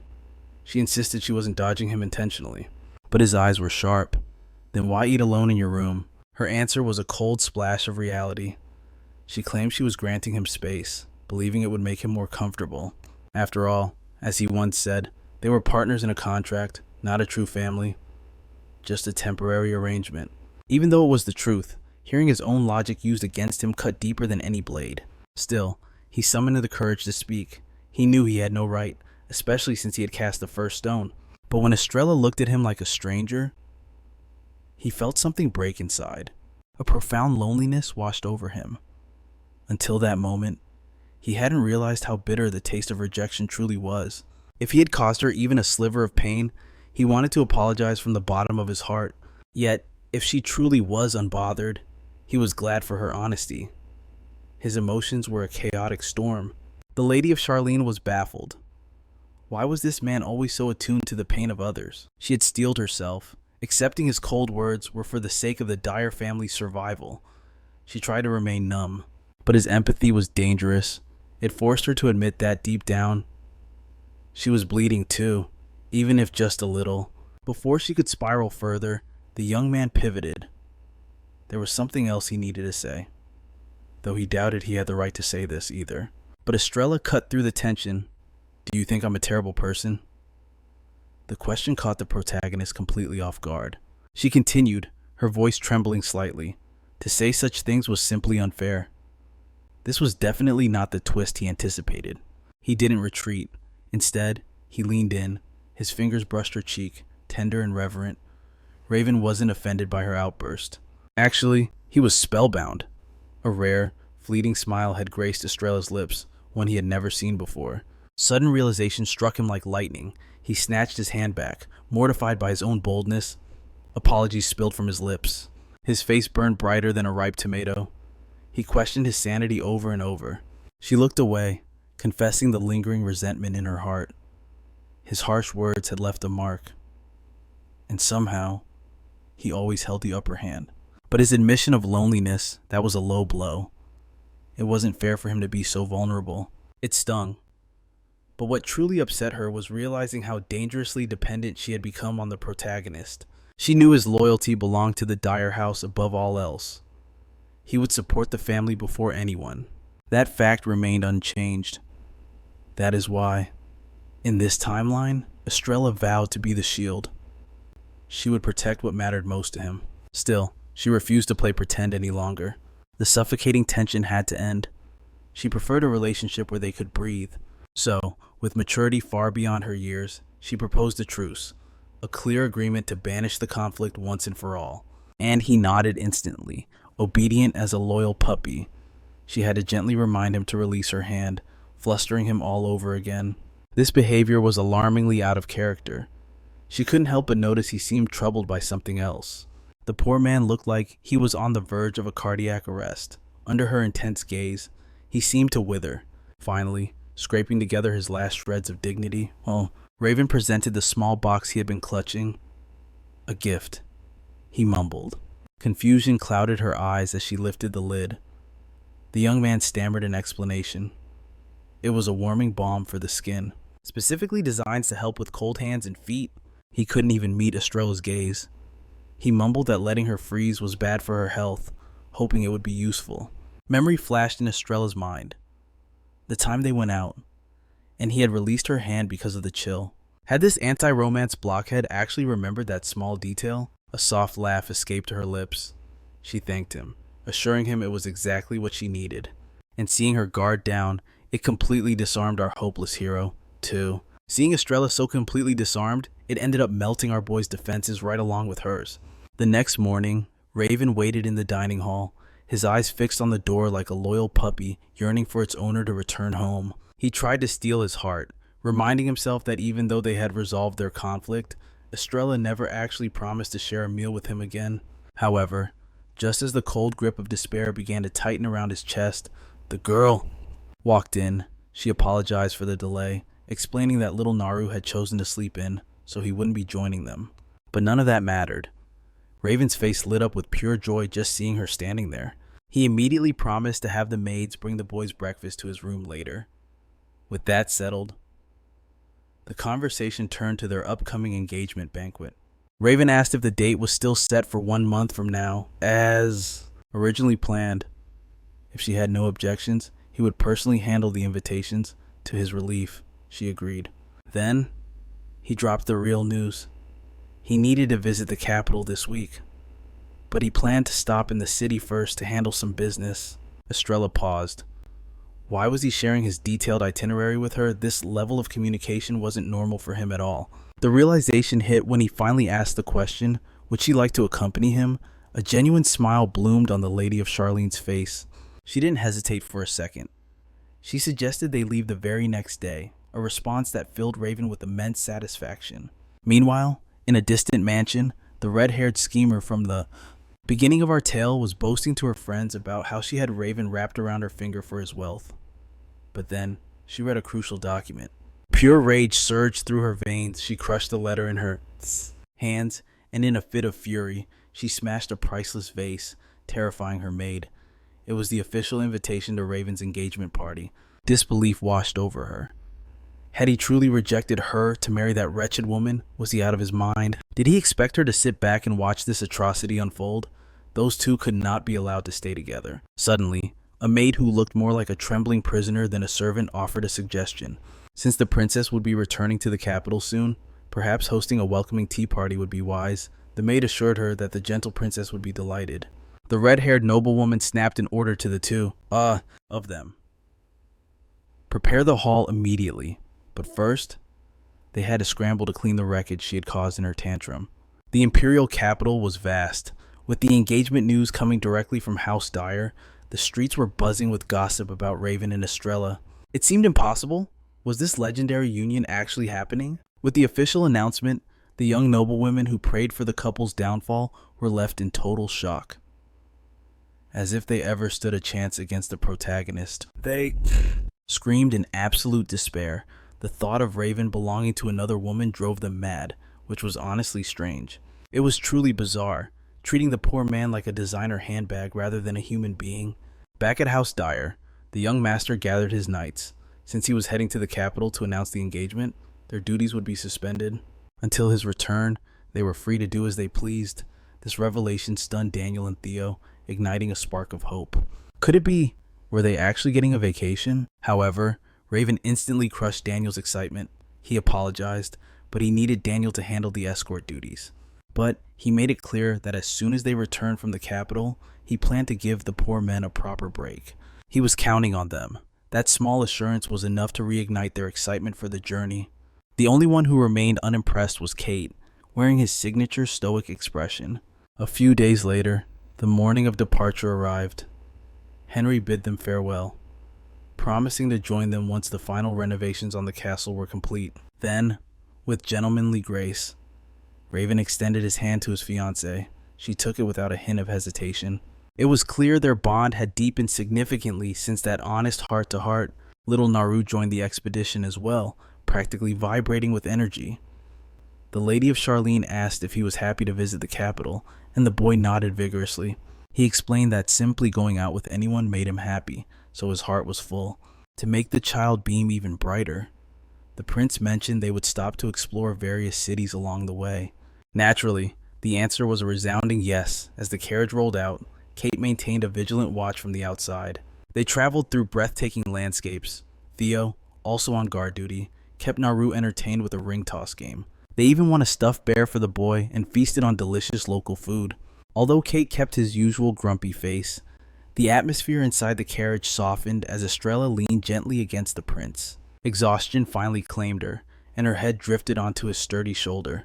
Before Raven could speak, little Naru pressed a finger to his lips, demanding silence so his new mother could sleep in peace. When they reached the imperial capital, the Dyer estate loomed before them, a magnificent fortress of wealth. Estrella gazed up in awe. Only a family that ruled the nation's heart could command such breathtaking luxury. In his presence, she often forgot the terrifying truth. This man stood second only to the royal family itself. Suddenly, his gaze locked onto hers, catching the lady of Charlene completely off guard. He apologized for the delay, promising to explain the estate's secrets the following day. For now, she needed to retreat to her quarters and recover from the arduous journey. He then signaled a sharp-looking man, Nathan, son of Henry and head butler of this domain, who would serve as her guide. With a perfect bow, Nathan greeted the princess, honoring the high praise his father had spoken of her. Nathan's cold, disciplined eyes then shifted to the boy, staring with an intensity that froze the air. Naru trembled, clinging to Estrella's leg and whispering, "Is he going to eat me?" Raven chuckled, explaining that the soldier's intimidating aura hit a gentle heart. so there was nothing to fear. To prove it, Nathan offered a sweet piece of candy, instantly winning the battlefield of Naru's trust. The interior was a true jewel of the capital, vast and winding, until they finally reached Lady Estrella's sanctuary. Judging by the endless corridors, the sheer scale of the mansion was undeniable. Nathan bowed again, noting that young Naru's room was situated right next door for safety, but peace was short-lived. An envelope lay waiting, a personal tea party invitation that immediately darkened Estrella's expression. It bore the Count's seal, hiding intentions as murky as swamp water. Yet, the chains of high society demanded she accept to maintain the fragile web of noble relations. The tea table was set to perfection, but the guests sat frozen in tension. The hostess scanned the room with a cynical smile, a predator playing with food, and urged them to speak freely without fear. Her mind drifted back to the memory of 2 days prior. She had shocked Raven by voluntarily demanding to attend this specific party. She couldn't understand why his reaction was so dramatic and exaggerated. Still, she stood firm. She needed to understand the political tides before their wedding took place. It was a bizarre sight. Estrella, the woman infamous for her terrible nature, diving into the shark tank. Anxiety ate at Raven. He gripped her shoulders, unleashing his full charm to beg her to reconsider. But she brushed his hand aside, reminding him she was no stranger to the battlefield of social gatherings. She would not be a burden to him, though he quickly clarified that her reputation wasn't his fear. Raven knew the truth. Estrella hated crowds, and his heart ached for her comfort. He pleaded once more, assuring her she didn't need to sacrifice her peace just for the Dyer family's image. That genuine concern surprised the Lady of Charlene, and a soft smile touched her lips. She assured him everything would be fine, but now she sat in the middle of a nightmare, facing a level of awkwardness she hadn't felt in years. Even the humiliations she suffered at the Dyer mansion paled in comparison to this atmosphere. Surrounded by chatting nobles, Estrella felt like an alien on a different planet. Exhaustion set in, amplified by the mysterious hostess whose gaze drilled into her until she finally broke the silence. "Yes, I am enjoying it," Estrella lied, burying her true feelings deep inside. But the snake across the table wasn't fooled. She had been waiting for this exact opening. With a voice dripping in fake sweetness, she declared she simply had to meet Lady Charlene to understand why Raven chose her Asa. The air left the room. Silence fell like a guillotine. The insult was clear, but the familiarity was worse. She dared to call him by his given name, not Lord, not Prince, flaunting a closeness that shouldn't exist. Her minions smirked in support. The war for the fiancé had begun. One guest whispered that she felt utterly eclipsed by Estrella's radiant beauty, though another quickly scolded her, implying Lord Raven didn't choose Lady Bois Charlene solely for her looks. She slyly reminded everyone that this engagement was only secured thanks to Estrella's prestigious local bloodline. Estrella was visibly uncomfortable under their scrutiny, a reaction that brought immense satisfaction to the scheming redhead. Suddenly, the woman shifted the topic, bringing up a young lady they all knew who had recently become engaged. Drawing a pointed parallel to Lady Charlene, her circle of rich vipers laughed, mocking this acquaintance's temper, claiming it left much to be desired in high society. They even lowered their voices to whisper that many branded her a villainess. Rumor had it, her own fiancé barely spared her a glance. They feigned pity, commenting on how tragic it was for the poor man to be shackled to such a girl, with a reputation that dark. How could she ever bring happiness to a marriage? Estrella ignored their venomous words, calmly enjoying her cake. She knew exactly who these snakes were targeting with their little theatrical performance, and she smelled the jealousy from a mile away. Seeing that their barbs weren't piercing her armor, one of the girls pushed harder, demanding Princess Estrella's opinion on the matter. Estrella simply smiled and agreed, stating she would likely get along quite well with such a misunderstood woman. That was certainly not the reaction the girl expected after launching such a heavy provocation. Confused and caught off guard, she asked what on earth Estrella meant by that. Estrella replied coolly that if they were bothered enough to belittle the woman so publicly, then they clearly harbored deep dislike for her. Following that logic, the noblewoman explained that when she truly disliked someone, she didn't just gossip, she obliterated them, ensuring the trauma was so severe they would never dare look her in the eyes again. That was precisely why she thought she would bond with someone who had the guts to speak ill of others to their faces. She then turned her cold gaze on them, asking what they intended to do to the young bride-to-be. The sheer weight of her presence pulled the ground right out from under them. The noblewoman stumbled over her words, completely flustered, only to be cut off by Estrella graciously offering her assistance if she wanted to destroy someone. After all, wasn't it common knowledge everyone knew Estrella was famous for being a terrifying villainess? Both snakes trembled, utterly defeated at their own game, but Lady Charlene wasn't done, insisting that the silence was unbecoming. Panic set in. One of them shot up, stammering an apology about feeling unwell and needing to leave immediately, turning to flee before Estrella could utter another word. Oh, victorious. Estrella continued sipping her tea with unshakable elegance, while the remaining woman glared daggers at her. Her carefully laid ambush had completely crumbled into dust. Fortunately, time passed, and the guest finally bid farewell, lying through her teeth about the wonderful afternoon. The host kept up the facade, thanking her for visiting despite her busy schedule. The air crackled with tension, thick enough to cut with a knife. However, a sudden commotion at the entrance seized their attention. Whispers erupted regarding Lord Dyer. He had arrived, looking majestic as ever, his cold gaze sweeping the room until it locked onto Estrella. She regarded him with her usual composure, but the moment he saw her, his icy mask shattered into a magnificent smile. He knew exactly how to play the part of a man hopelessly in love. When Raven approached, Estrella asked if he had come just to escort her. He confirmed it instantly, confessing he had been terribly worried about how long she was taking him, and without even sparing a glance for the other woman, he urged Estrella to hurry so they could depart. He politely excused them from the gathering, and the ladies watched in awe, realizing the rumors were true. But the redhead was left in the dark, clueless about which rumors they were whispering about. A noblewoman leaned in, explaining that talk in the capital suggested the Cold Duke was actually head over heels in love with Lady Charlene. To anyone with eyes, the truth was undeniable. They looked like a deeply affectionate couple. Seeing Raven beaming with joy whenever he was near Estrella, the redhead clenched her fist in blind rage. She would never forgive this humiliation, and she certainly wouldn't give up. She swore to herself that she would find a way, no matter the cost, to make Raven hers and hers alone. Later that night, in the Capitol mansion, Estrella's reading was interrupted by a soft knock. It was Raven, and she immediately asked what was wrong. Looking a bit awkward, he invited her for a walk. He claimed there was a secret, special place only he knew, and he wanted to share it with her. That invitation alone was enough to send a flush of heat to her cheeks. Without a second thought, she accepted. She interlaced her fingers with his, gasping softly when he pulled her close by the waist. Whispering for her to stay near a command, she followed without hesitation. After all, this was the man her heart had chosen.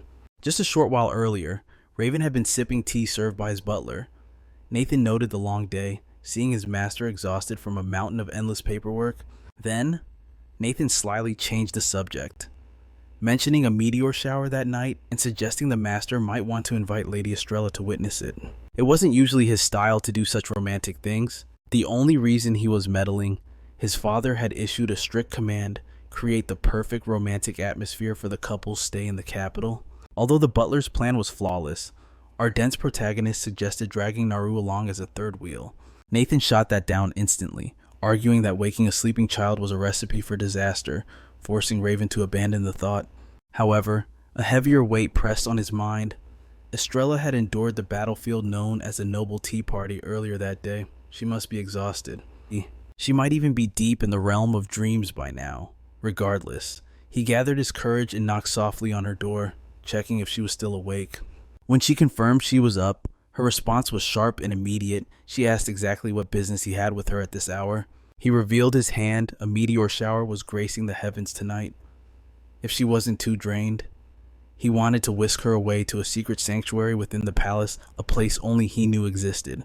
Without hesitation, the young lady reached out and took his hand, accepting the midnight invitation with a rare warmth. But then, her fiancé did something completely unexpected. Raven gently pulled her into his orbit, locking her in a tight, protective embrace. Yet, the spell was broken quickly. The Lord clarified this wasn't just romance. He was about to use high-level teleportation magic, and proximity was non-negotiable. After all, one slip-up in the spatial transfer could be dangerous if she wasn't held securely against him. Even so, Estrella nestled comfortably into his massive frame, savoring the warmth, before they dissolved into thin air, rematerializing amidst a lush forest. The girl was instantly captivated. Vibrant flowers bloomed in the moonlight, and the sky above shimmered with a brilliance unlike anything she had ever seen. The scene was so surreal, She couldn't help but whisper that it felt like stepping directly into the pages of a fairy tale. Seeing her delight brought a genuine smile to Raven's face, for this sanctuary held a deep significance in his heart as well. He explained that while this was a favorite hideaway in the capital, their true destination lay just a little further ahead. That was where the real show would begin, under the canvas of falling stars. Like a true knight in shining armor, our boy draped his coat over his future wife's shoulders. Even in summer, the night air bit with a chill, and he refused to let her freeze. Estrella thanked him softly. It was a foreign sensation. She had never felt so cherished before, especially coming from a man like Raven. Seizing the privacy, he finally asked how the tea party had gone. Her exhaustion had been written all over her face earlier, a mask she hadn't been able to keep in place. Deciding to drop the act, she laid it all out.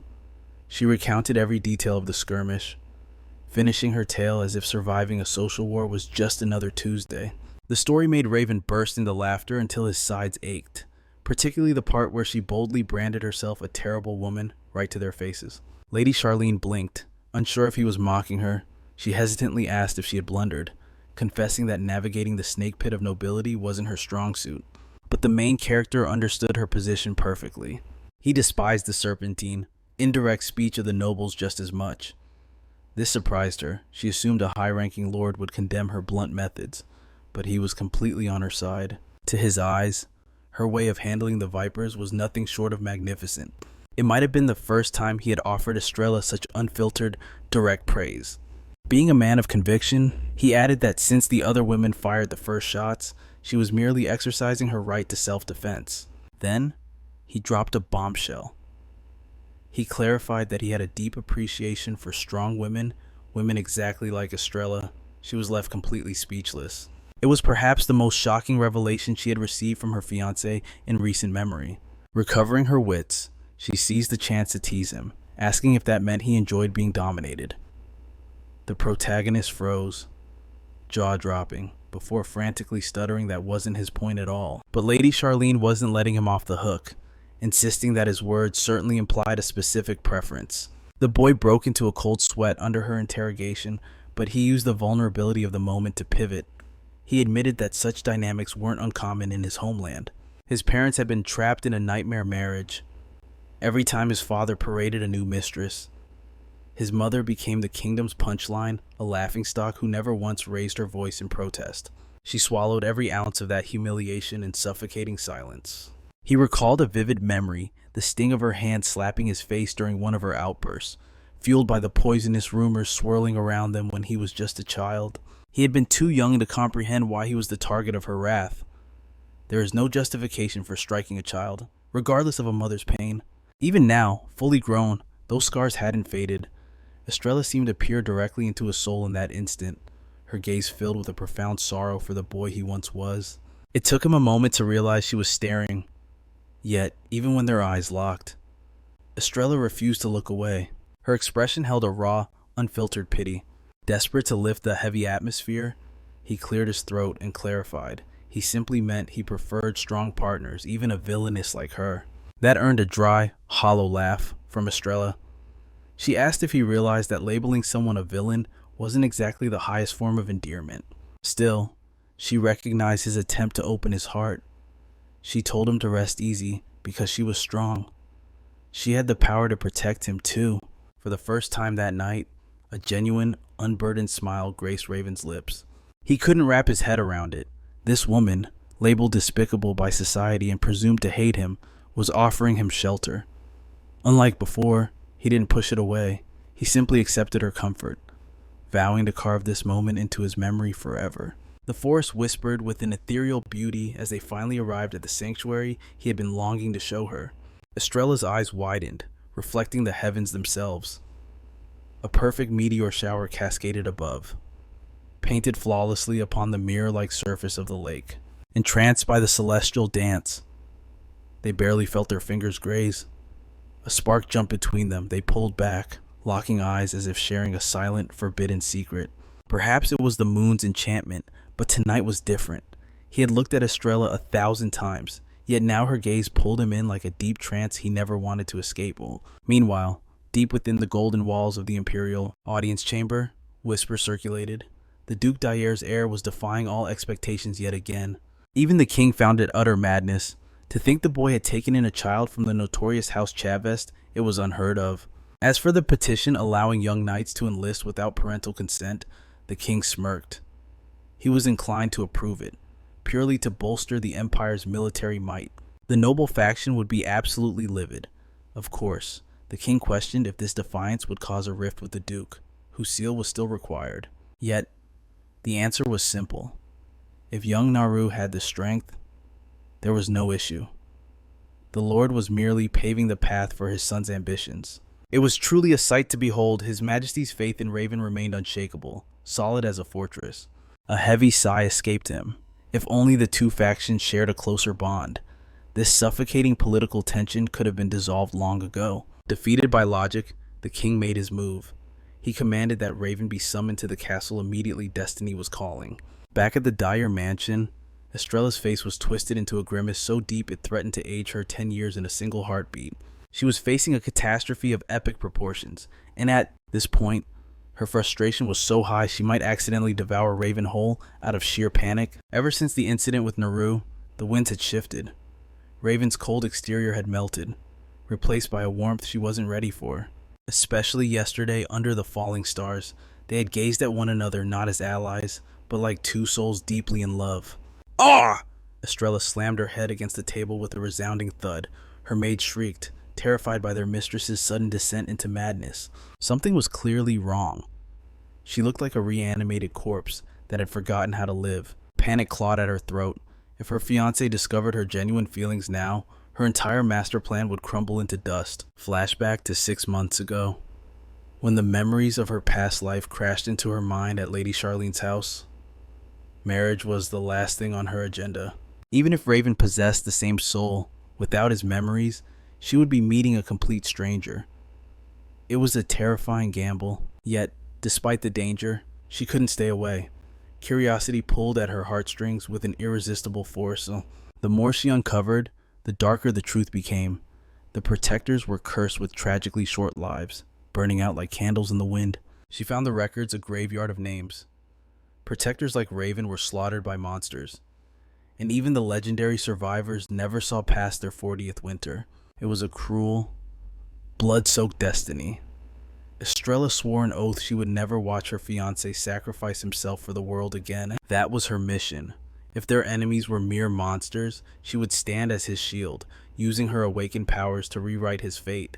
All she wanted was for him to live to grow old like any ordinary man. But society was a golden cage. Noble ladies were meant to be fragile flowers, not warriors.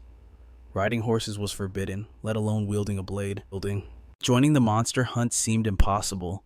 She had begged her father relentlessly, but he remained as immovable as a mountain. She was running out of schemes when fate intervened. A marriage proposal from Raven himself dropped into her lap like a miracle from the gods. The news was sweeter than any melody. The emperor himself had orchestrated a betrothal with the D'Ayer family. Her father prepared to decline, but Estrella's voice rang out with absolute conviction. "I will marry him." The silence that followed was deafening. Her father blinked, stunned. Since when did his rebellious daughter desire marriage of her own free will? He reminded her of her own vow. She had once claimed she'd rather burn the empire to ash for her own amusement than shackle herself to a husband. But unless she actually wanted to destroy the kingdom, accepting this proposal was the only logical path. She calculated her odds. Raven was a man of honor who valued brotherhood.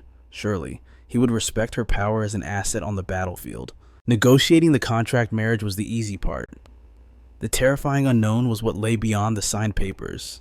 Her original plan A was flawless: capture his heart during the contract and turn their fake marriage into an eternal romance.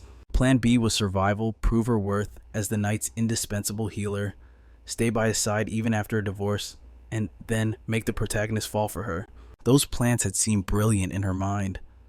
But now if he realized she was already in love, her leverage would vanish, and she'd be cast aside. Suddenly, a voice sliced through her spiraling thoughts. Fate was mocking her. There stood Raven, looking devastatingly handsome. He frowned with concern, having heard she was acting like a lunatic. But Estrella couldn't hear a word. Her eyes were glued to the sculpted chest straining against his shirt and trousers that fit dangerously well. I have to admit, I completely agree with her assessment. Seeing that worried expression on his face, it was almost enough to move a person to tears. A warmth bloomed in her chest as she assured him everything was fine. Honestly, she could have drooled right then and there. He looked more devastatingly seductive than ever before. But the moment his eyes caught the small bruise on her forehead, panic seized him. He rushed over, voice trembling, demanding to know if she had been hiding an injury. Of course, she would never admit she had inflicted it upon herself on purpose. So, wearing a mask of innocence, she simply claimed it was a clumsy accident. The young man didn't hesitate. He stepped forward instantly, mana flaring as he prepared a healing spell, his voice firm as he ordered her to stay perfectly still. And so, Lady Charlene obeyed without question. Yet, it was torture being so close to the one thing she desired most in this world, unable to truly savor the moment. Unable to help herself, she blurted out that if she ever went completely mad, it would be entirely Raven's fault, leaving him bewildered as to what crime he had committed. She laughed, dismissing it as a very unfair accusation on her part. But gods, his smile in that moment was breathtakingly beautiful. In truth, his entire existence was beautiful, and denying that would be a lie. Since her past life, preserving that radiant joy of his had been one of her ultimate goals. And this timeline was no different. In this second chance at life, her only true desire was to ensure Raven found happiness. For that noble cause, she was willing to bury her own feelings deep inside. However, Kate, who happened to be passing by, ended up overhearing their intimate exchange. There was a distinct shift in the atmosphere. It felt like love, or perhaps something even deeper, playing out like a scene from a romance drama. To the observer, the two of them were practically drowning in floating hearts. It was hard for him to believe what he was seeing. Later, when the two men were alone, Kate mentioned he had seen the couple talking earlier, rudely interrupting Raven's tea time. Perhaps he was referring to the moment the girl hit her forehead, but then he dropped the question everyone was dying to ask Raven. Do you actually have feelings for that woman? Even hours later, alone in his chambers, the main character couldn't shake the conversation with Kate from his mind. He recalled that night, and the question of whether he truly liked Estrella. In all honesty, when those words hit his ears, he allowed himself a fleeting fantasy how different would his life be if he wasn't burdened as a protector, but he was far too grounded in reality to pretend that was a possibility. With a heavy sigh, he opened a book that detailed his cursed role. Protectors were vessels of immeasurable divine power and physical strength. To the Empire, they were shining symbols of heroism and hope.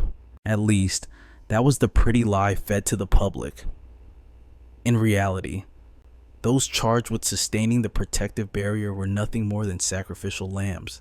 Just like him, every other protector who received the mark around age 6 perished in their early 20s, without a single exception. And this grim fate was kept in the shadows solely because their immense power was bound by an absolute secrecy spell. This meant that even if the boy desperately wanted to scream for help or confide his pain to a lover, he was physically incapable of speaking the truth to a single soul. His seizures had only grown more violent over the years, exactly as the ancient records predicted they would. If his life followed the pattern, our boy didn't have much sand left in his hourglass. He didn't even know if he would survive another year. Therefore, he had to confront the brutal truth for a walking corpse like him. Falling in love wasn't an option, no matter how much his heart ached. Meanwhile, in the mansion's massive library, little Naru pondered his next read. With a proud grin, he showed the book he had chosen to Estrella. The title embossed on the cover read, The Adventures of the Holy Maiden and the Guardian Knight. Estrella was delighted that he enjoyed adventure tales, and she warmly offered to read it to him right there on the plush sofa. But before they could turn the first page, someone found them their favorite prince, smiling from ear to ear, clutching a document folder. His timing was impeccable, for he had arrived to deliver the news that his request had finally been approved by the higher-ups. He told Naru that the path of a knight apprentice would be grueling, but he had faith in him, affectionately ruffling the boy's hair. However, the boy suddenly began to tremble, and thick tears started streaming down his face. Raven was completely thrown off, asking in panic if he no longer wanted to be an apprentice. But that wasn't the reason at all. The truth was, for the first time since they had met, Raven had actually called him by his name. That revelation left Raven stunned. Little Naru explained through sobs that hearing his name from his hero's lips for the first time made him overwhelmingly happy. Thinking about it more deeply, Raven realized he might have been keeping an emotional distance from the child, perhaps subconsciously, to avoid attachment. Realizing his mistake, he picked the boy up with a warm smile, promising to use his name as much as he wanted from now on, apologizing for his coldness. Lady Charlene chimed in with a tease, noting that a simple apology felt a little cheap. She suggested that if he truly wanted to make amends, he should grant Naru a wish. Our boy had to agree she had a point.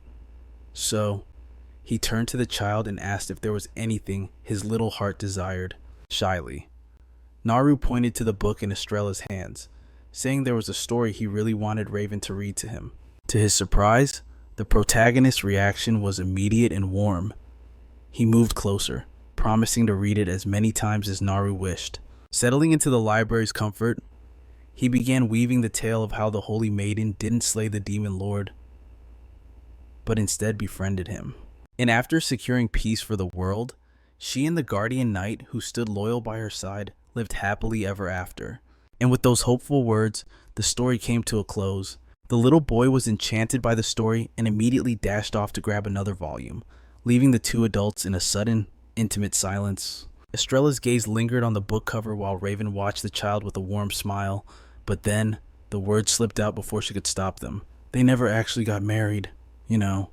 Fate was kind. Raven hadn't caught her whisper. "Did you say something?" he asked. Lady Charlene quickly scrambled to change the subject. Concern clouded his eyes. He sensed her dissatisfaction and pressed for an answer, but all she offered was a vague denial. She simply argued for realism. How could a beautiful, brilliant, noble maiden truly fall for a man so far beneath her station? To her, the guardian in the story was nothing but a fool. Raven tried to understand her cynicism, but he drew a line. "Don't say such things in front of Naru," he scolded gently. "You speak with such certainty, as if you knew these legends personally." A heavy silence fell. Estrella bit her lip. If only he knew. She did know them. In that moment, memories of a past life flooded her mind. Her beloved calling her the Holy Maiden. She saw herself white hair then, but possessing the same deep, soulful eyes. And the boy standing before her, he was the very knight who had asked her on a date in that ancient era. For a fleeting second, she imagined shattering the silence, telling her fiancé that the storybook characters were actually them, that their souls had met long ago. The magnificent saint and the blessed knight. It wasn't fiction, it was their history. But the words died in her throat. Revealing the truth would only lead to disaster. Two outcomes awaited her, and neither was good. First, Raven might laugh it off, mocking her for believing in fairy tales and reincarnation. Or worse, the protagonist would look at her with pity, asking if she was feverish or losing her mind. The truth remained a prisoner in her heart. She sank so deep into thought that the Lord had to wave a hand to snap her back to reality. She deflected instantly. "It's nothing," she lied. "Just remembering a play I watched once." She teased him to lighten the mood, earning a weary sigh from the man. But the mention of theater sparked a memory for Raven. A famous troupe in the capital was debuting an opera about the saint and her knight, with shows starting tomorrow. With that thought in mind, he proposed a plan that three of them, including little Naru, should attend together next week. Estrella hesitated. The timing clashed with a major event on her calendar. Yet, looking at him, she couldn't refuse. It was a perfect idea. Still, she felt compelled to remind him that date wasn't just any ordinary day.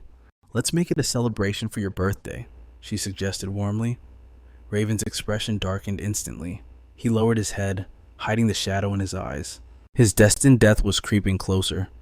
A clock was ticking that only he could hear, though little did he know. His fiancée heard it too. He softly rejected the birthday idea. He already had plans for that specific day, and his tone left no room for argument. He apologized for ruining her scheme, but offered a compromise they would catch the opera's grand finale instead. The last show was rumored to be spectacular. Estrella nodded. It was a date. But their moment was cut short as a servant approached with urgency. Nathan announced a delivery for Raven, a rare occurrence, as the man lived a life of solitude here. Servants hauled in massive crates, cluttering the elegant hall. Raven's face flushed with instant embarrassment. It was excessive. Suspicious. He asked Kate for the sender's name, and she read the label aloud, "From your dearest Precious." The cheesy nickname made Estrella's expression turn icy. A scowl formed on her beautiful face. Raven panicked, waving his hands to clear the misunderstanding. "It's not what you think." The little Precious was none other than His Majesty the King. Raven groaned to Kate. The monarch knew exactly what he was doing with that humiliating label, but the knight simply sighed. He was used to these antics. It was classic behavior from the king, sending a lavish gift under a scandalous name just to torment the main character. Yet, amidst the clutter, one box caught Raven's eye. His gaze sparkled with innocent delight, a rare expression that captivated Estrella completely. He pulled out a vintage bottle from the southeastern region. "Do you enjoy wine?" he asked eagerly. It was clearly his weakness. As twilight fell, he insisted on sharing the bottle over an intimate dinner. He looked genuinely content, a softness replacing his usual stoic demeanor. Curiosity piqued. Estrella asked if he often drank alone. "No," he admitted. "I prefer company. Usually I drink with my close friends." He turned the question back to her. Estrella merely shrugged. "I don't dislike it," she murmured. A lie by omission. In her past life, she could outdrink soldiers. But in this delicate, noble body, she usually sipped cautiously just to be polite. Truth be told, she had no idea what her limit was in this new life. One glass might be her undoing. However, a single sip changed everything. The flavor was exquisite. Beside her, Raven beamed, confessing it was his absolute favorite. His smile was genuine and tender. "I'm so happy," he said softly, "that you like it too." In no time, the wine bottle was passing back and forth. As the girl got a little tipsy, she grew bold enough to peel the poor man's shirt right off his back. He couldn't even process how the night had escalated to this. Forget the cups, he was chugging straight from the bottle now. But when the liquor ran dry, the girl slurred out a demand for more. The protagonist stepped in, scolding her that it was definitely time to cut her off. She fell silent, her gaze locking onto him with an unreadable intensity. To her, it looked like a glimpse of heaven. Those incredible abs were exposed for all the world to see. Seriously, who could look away from a sight like that? It was unfair, but when she let that thought slip out, the boy just looked more confused than ever. Since alcohol tends to steal every last ounce of a person's dignity, she spoke her mind. With such a tempting physique right in front of her, she admitted it was hard not to pounce. The Lord was left totally disoriented, while the girl instantly withered from the shame. Even so, she couldn't hold back the truth any longer, confessing that she had always felt this way. But seeing him so flustered was simply too much for her heart to handle, a clear hint that he knew exactly what he was doing to her. Emboldened by the moment and clumsy with desire, Estrella leaned in, her hands claiming those broad shoulders, looking ready to devour the boy whole. Desperate to maintain control, he begged his future wife to stop. His face burned as red as a ripe tomato as he pleaded with her to step back.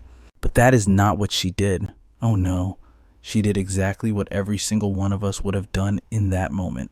She reached out and touched him, finding instant bliss. But for the boy, that was the final straw. He couldn't take it anymore. In a blur of motion, he pinned her underneath him, locking her arms down, though honestly, that is a terrible way to punish someone who is already obsessed with you. He scolded her, his voice rough, telling her she was far too drunk and careless. He warned that if she acted this way with anyone else, they might attack her without hesitation. In his eyes, this was a critical lesson about safety that the main character needed to understand once and for all. But he forgot one thing. Our girl reads romance novels religiously, so this wasn't a scolding, it was a fantasy coming to life. Just when the embarrassment seemed to hit its limit, she made the moment even more personal. She explained that this behavior was exclusive. She only acted this way with him. Alarm bells rang violently in the protagonist's chest. His instincts screamed at him to stop, warning him not to take another step. But the look on Estrella's face shattered his resolve. Her expression laid her soul bare, inviting him to seize the moment he had been waiting for. Perhaps it was the alcohol, or perhaps it was fate. When Raven asked clearly if she had feelings for him, it pierced straight through Estrella's defenses. The dam finally broke. She could no longer live a lie. "Yes," she whispered, the truth falling from her lips. "I like you." A confession I believe she would come to regret deeply. For Estrella carried a heavy burden, a single haunting choice from a timeline she could never forget. You see, in her past life, Raven was not a man who surrendered easily.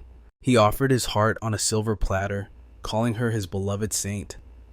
Yet she met his warmth with ice, treating his devotion with humiliating indifference. Still, he persisted.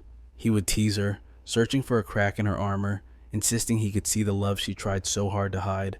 Even when Estrella struck him with cruel words, rejecting him outright, the boy simply laughed it off, masking his pain with a bright smile to keep moving forward. The truth was undeniable. His love for Lady Charlene was a blazing sun. He had no reason to deceive her. His heart was an open book. Whenever he spoke of his love, it was the raw, unvarnished truth. He meant every single word with the entirety of his heart. In the privacy of this garden, he swore a solemn vow to be her shield. He would protect her against all odds, even if it meant sacrificing everything. He knelt before her, proposing a lifetime together. And she crushed him with apathy, telling him to do whatever he pleased, as if he meant nothing. The tragic reality was that Estrella was too terrified to trust anyone. She locked her heart away, and now, in this new life, she felt the weight of divine punishment. In that past life, however, a moment came that changed everything. The shattering blow arrived when Raven asked for a divorce. He claimed his heart belonged to another, begging to be set free. Strangely, Estrella felt no shock, no tears, no anger. It was as if she had been waiting for the inevitable end all along. She turned her back with cold grace.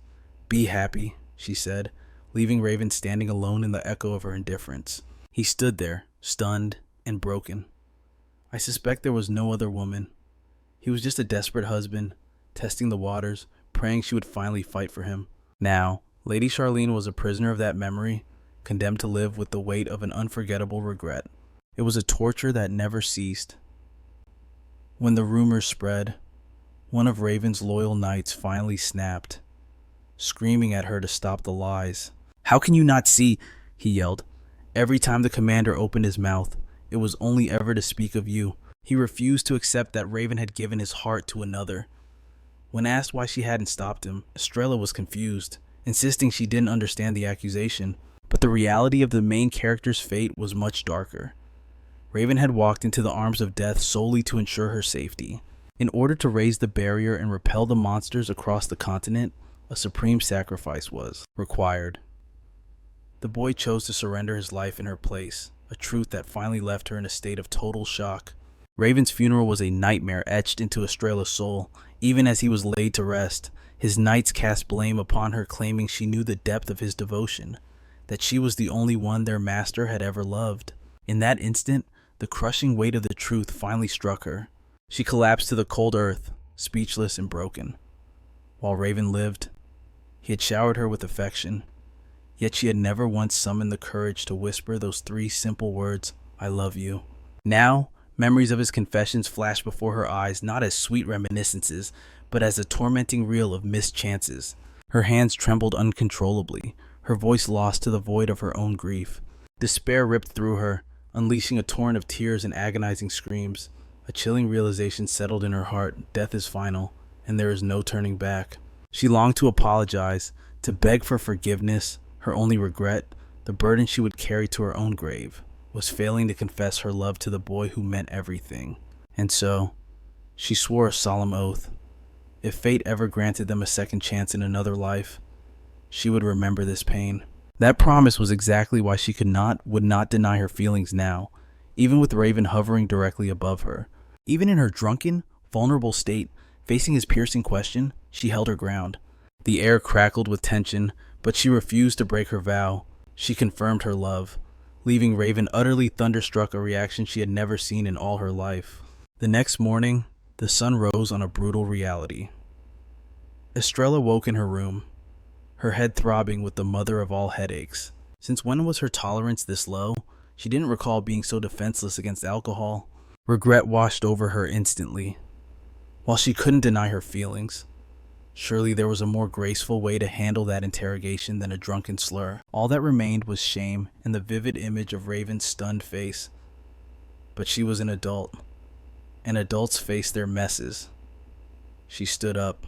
She was determined to clear the air properly. However, Before she could reach the prince's office, her path was blocked by Theo and Asher, who had been scouring the palace for her. Hearing rumors of her inebriated state, they arrived bearing hangover medicine, a thoughtful gesture she desperately needed.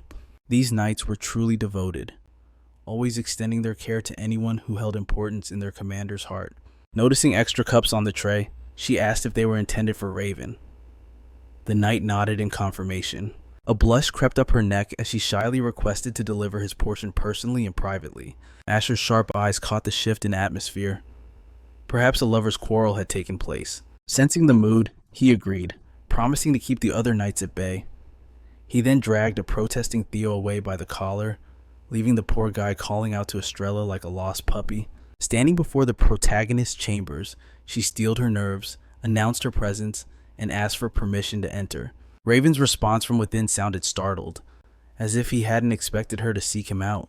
For a heartbeat, Estrella feared he might refuse to see her after last night's chaos, but she had come too far to retreat. Now, she nudged the door open, explaining she brought a cure for his hangover. At this, his expression softened visibly, and he offered a genuine thanks for her kindness. Yet, the suffocating awkwardness between them was unmistakable. But for better or worse, Raven chose to shatter the silence. He brought up the previous night, his eyes searching hers, desperate to know if his fiancée actually remembered the words she had spoken to him. And that, my friends, is exactly where we are stopping for today. Honestly, this romance is spiraling out of control in the most magnificent way possible. Just look at the material: Estrella confessing her undying love while wasted, and Raven looking like he just witnessed a divine miracle. These two are literally one emotional breakdown away from a true kiss, and I am absolutely living for it. What do you think? Is Raven already head over heels and just playing it cool? When will these two adorable idiots finally confess while sober? Drop your theories in the comments below, because I am dying to hear your take on this drama.